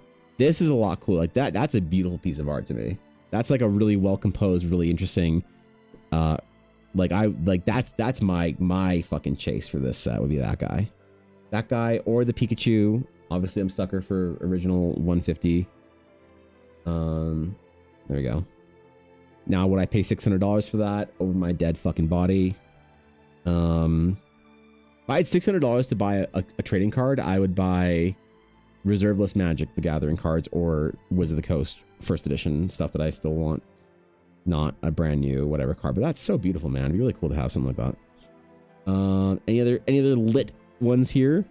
You know, anything with a fucking underage girl on a Pokemon card will sell for a lot because that's their I ended jam. Up pulling that from one of the packs I bought. The Gengar? Completed unexpected. Sent it in for grading because sadly with the money riding on some of these cards, you just can't keep it anymore. Well, you can do whatever you want. It's cardboard. You are forced to sell them for the overpriced value and some of them frown. Yeah. Wait, did you get the Gengar or the Dragonite? Wow, the Dragonite's so cool. What else they got? Metagross. Fucking no one cares. Oh, I didn't know Frostless got a Mega. That's cool. See, I love that Dragonite too. That's a really cool Dragonite. For like $60, man. That's so cool, dude. Or the Dragon Champion chick for her name. That's cool. There's some cool cards in here. Oh, the Streamer. I really want an Iono card of some, like, I want the fanciest, most fuck you graded version of the Iono card. Not because I mean, I fucking hate the Harajuku style, but the Monster Cafe style. But she is a Streamer gym leader, so there's something in there for me that's like a calling to my soul. Of any of the gym leaders in the past decade, she's the one that I thought was. There's a Minior card that I really want.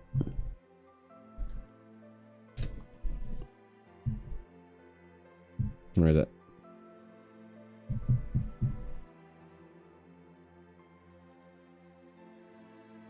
Oh, not in Ascended Heroes, no. Minior. Fuck, I don't know how to get out of here. Shit, whatever. It's like $60, but I don't know, man. There's some cards that look really cool that are like $50-$60, and I get it. Some cards that's like, that card's $500. Fuck no. Fuck no. Oh well, rip. Wish I got the Dragonite, the Gengar. That's cool. It's expensive, man. It's a bigger card. He usually do random commissions on Procreate, but for production work, iPads aren't really suitable. Yeah, there's a lot of problems with them. And like, I know they're easy, and the thing is, an iPad is accessible because you can, you don't have a fucking $3,000 PC attached to it. And you can also, like, a big problem with iPads that I think it's when you talk about the financial sort of like side of tools as an artist, people get very, very spicy. All right. They get very, very spicy because it sounds like when you say you should buy a $3,000 tablet, it sounds like you're being an elitist, which I kind of get. I would rather take any Wacom line over any other tools. I think the iPads are really accessible because a lot of people can buy them as phone plans, right? Like, you can finance your iPad through Bell or whatever your phone fucking provider is. But like, so this is the iPad competitor. And every artist that has gotten one has talked about how it basically destroys the need for an iPad ever. Like you take anyone that's made an argument for the iPad and the iPad is dead for artists. There's no reason to ever have an iPad. Anything the iPad that you would have gotten an iPad for that you wouldn't have gotten like a Cintiq or whatever other thing, the Wacom, the Move Ink is just, it just demolishes it in every single way, except for maybe accessibility and price point. Which it's like, that's fine if you want to not invest in an expensive product because you don't think that that's not worth it to you. That's totally fine. But the problem is people who will try and defend the choice. Like that's what the people who aren't being genuine about the discussion kind of irks me a little bit. It's like, look, it's perfectly fine to say I don't want the Cintiq because I don't want to spend $5,000 on it. That's fine. Yeah. But when they try and say, oh, the iPad's better, it's like, you know. So like with any Cintiq, like you don't have to have a Cintiq Pro. Like the tablet I'm moving up to is the 27-inch at some point in time this year. Next thing I need to do is GPU, but eventually I want a bigger tablet because painting, you absolutely want a bigger tablet. Like I know I mean about bigger tablet, better artist. I'm rocking a 24-inch tablet and it's great, but I would fucking get the Wacom 32 if they still made them. When you're painting, if you're trying to be painterly, you really, really do want as big of a tablet like as you can, so you can do proper painting ergonomics, and be able to see your canvas. So, but right, like this is a lot, you know. You buy the thing, you buy the stand that's $600 or $800, whatever. All in all, taxes, stand, everything all in, you're spending $6,000 Canadian. I don't know what that is in American. You don't need to do that. If you say I don't want to spend that much money, fuck you, Evan. I would rather get the Intuos Pro line. Like if you were looking for my recommendation of tool, is the right here. Purpose of the iPad. It is mainly for demographics who are younger, college-age individuals who need a simple computer-like device to tackle homework, assignments, and so on. It's the precursor, in my opinion, to Microsoft products for people in corporate rather than for artists. Yes, exactly. It's not an art tool. It is not an art tool. I'm sorry. A lot of the anime artists love it. A lot of the VTuber artists that I know love their iPads. It is not made for artists, and it is not a good artist's tool. There's like one guy that I know. He's like a ex-Riot. What's his name? Zero or something like that. This guy, please don't have titties out on your fucking Instagram. Can I show your Instagram? We can scroll down a little bit. But this guy who is a former Riot artist, yeah, character designer. He did like REV, Gwen, KDA stuff. So like big character artist, dude. He uses an iPad for his work. So like he's basically the only one that I know that uses an iPad. And I have no idea why, but that's cool for him. An iPad's not an artist, not a tool for artists. So if you are like, bro, I want to get into it, but I don't want to spend $6,000 on a tablet, I would rather you get to an Intuos line product, like the Intuos Medium. The small I think is a bit small. It's like a little unreasonable, but the Intuos Medium is a great tablet. It's like 550 Canadian. I don't know what that is in US, but it's not that much. And that's a great introductory tool. But the thing is, though, that like, here's the frustrating thing.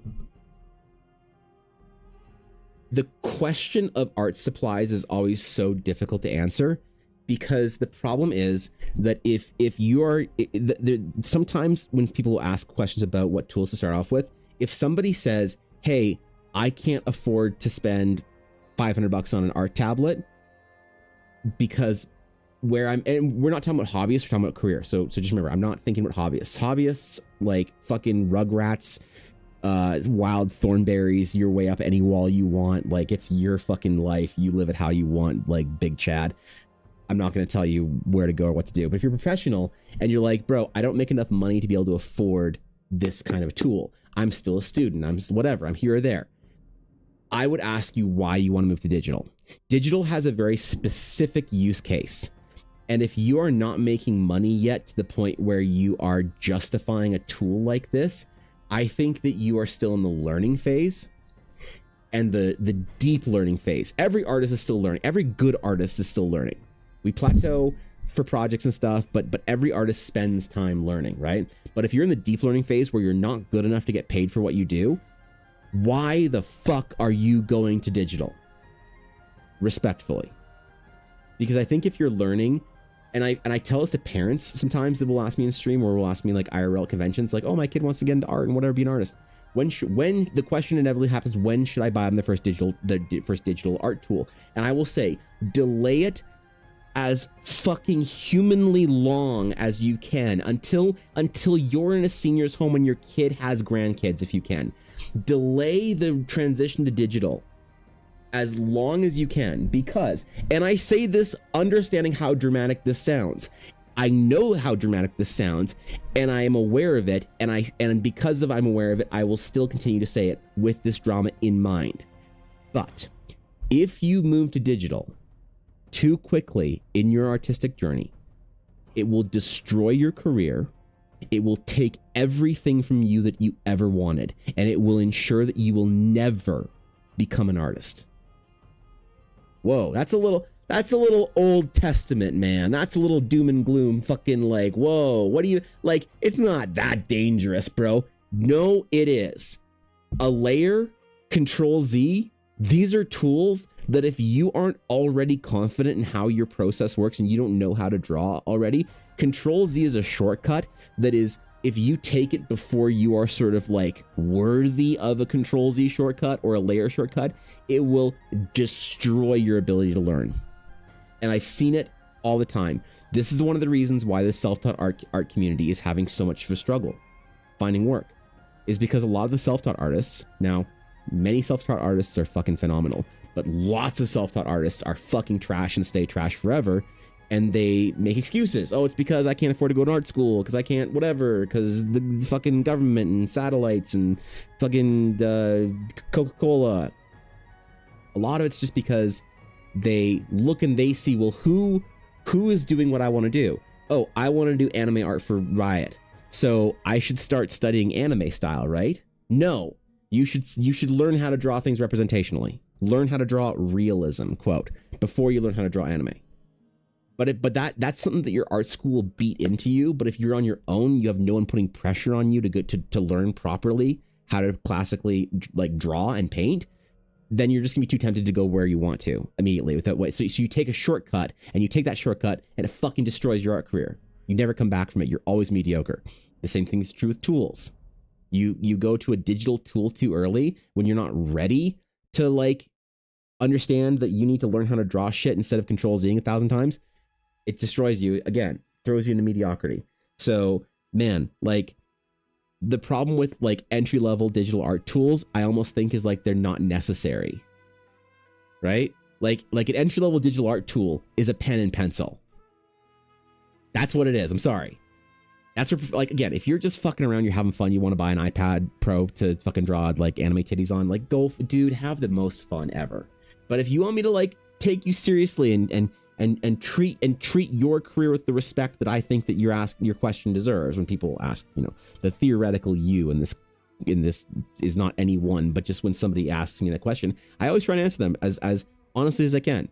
And like, I do not think that entry-level digital art tools are good. So like the bamboo tool, like the Intros is like, I think the very bare minimum. Obviously I said that Huion, like if you're like, man, I really want a display tablet, I think Huion and XP Pen are great. They're great. They're great introductory products. You will know when you've outgrown them, and you will be good enough that a $6,000 tablet won't be unreasonable, right? This will be at a point where you're making a living off of your art. And if you're like, yeah, I just got to save for a few months and whatever, finance, who knows, like, but a $6,000 tool to continue to do what I do for a living is not unreasonable. Then you'll know when to move up for it.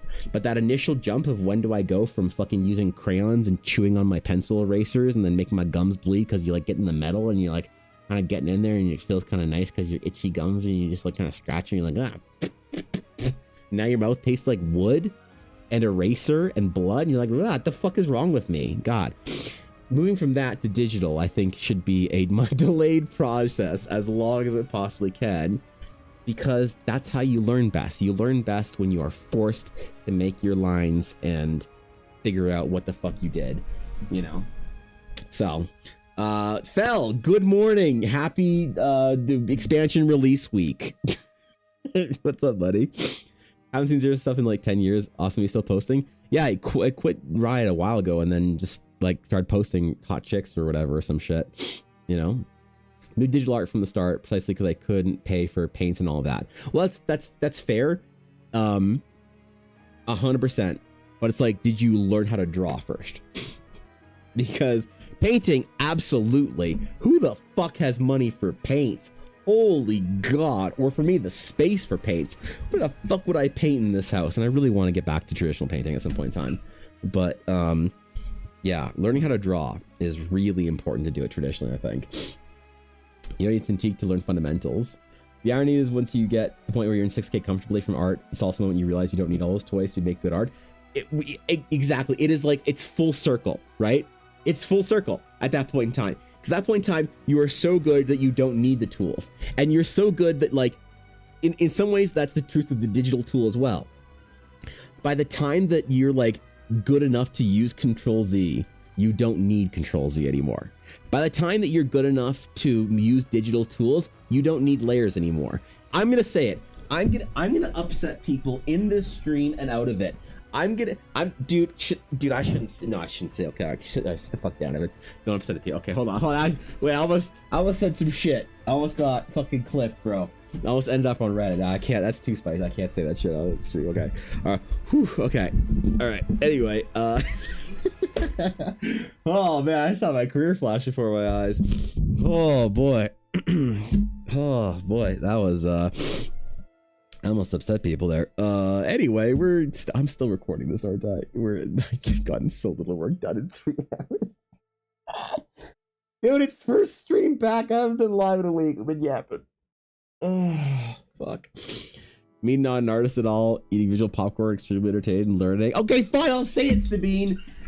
The more layers you use digitally, the less confident and worse of an artist you are. I fucking said it. He fucking said it. All right. I don't care. Come for me, Reddit. Please don't. I'm just kidding. It's fine. There's lots of ways to paint. It's completely fine. All right. But if you are trying to paint with confidence, layers are one of those tools that you will fall into the trap in.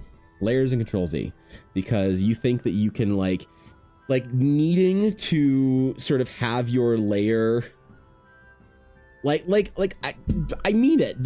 This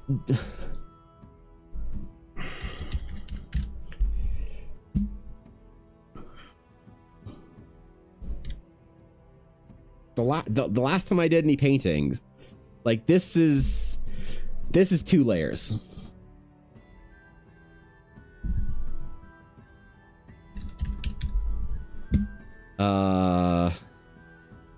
This is 2 layers.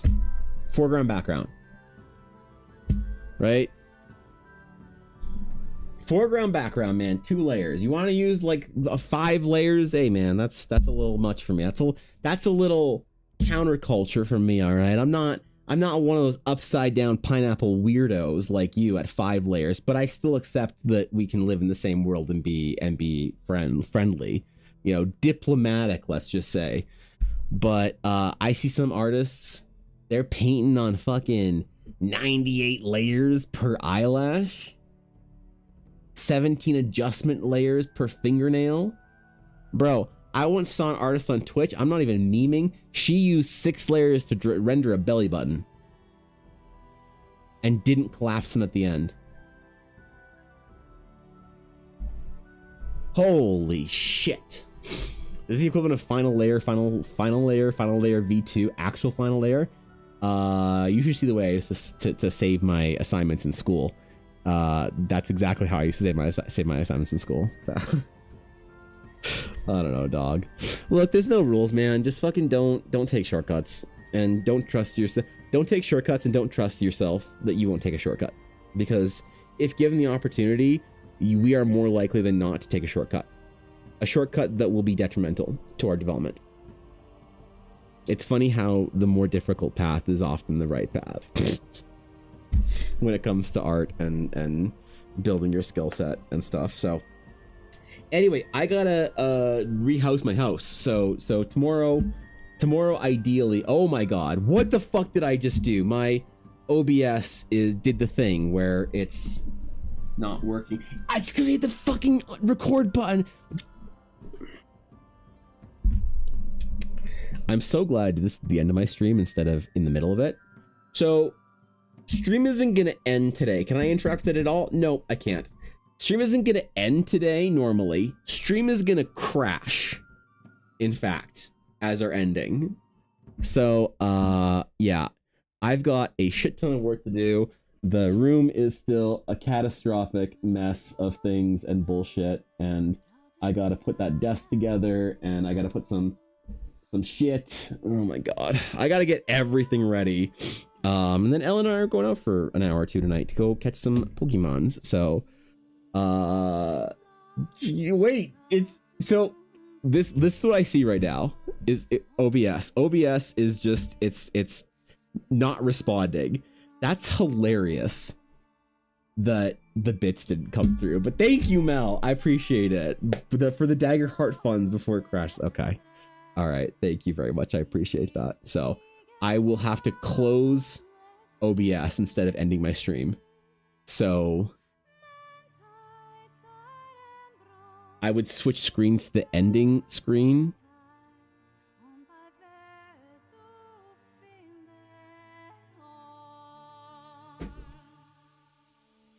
But okay.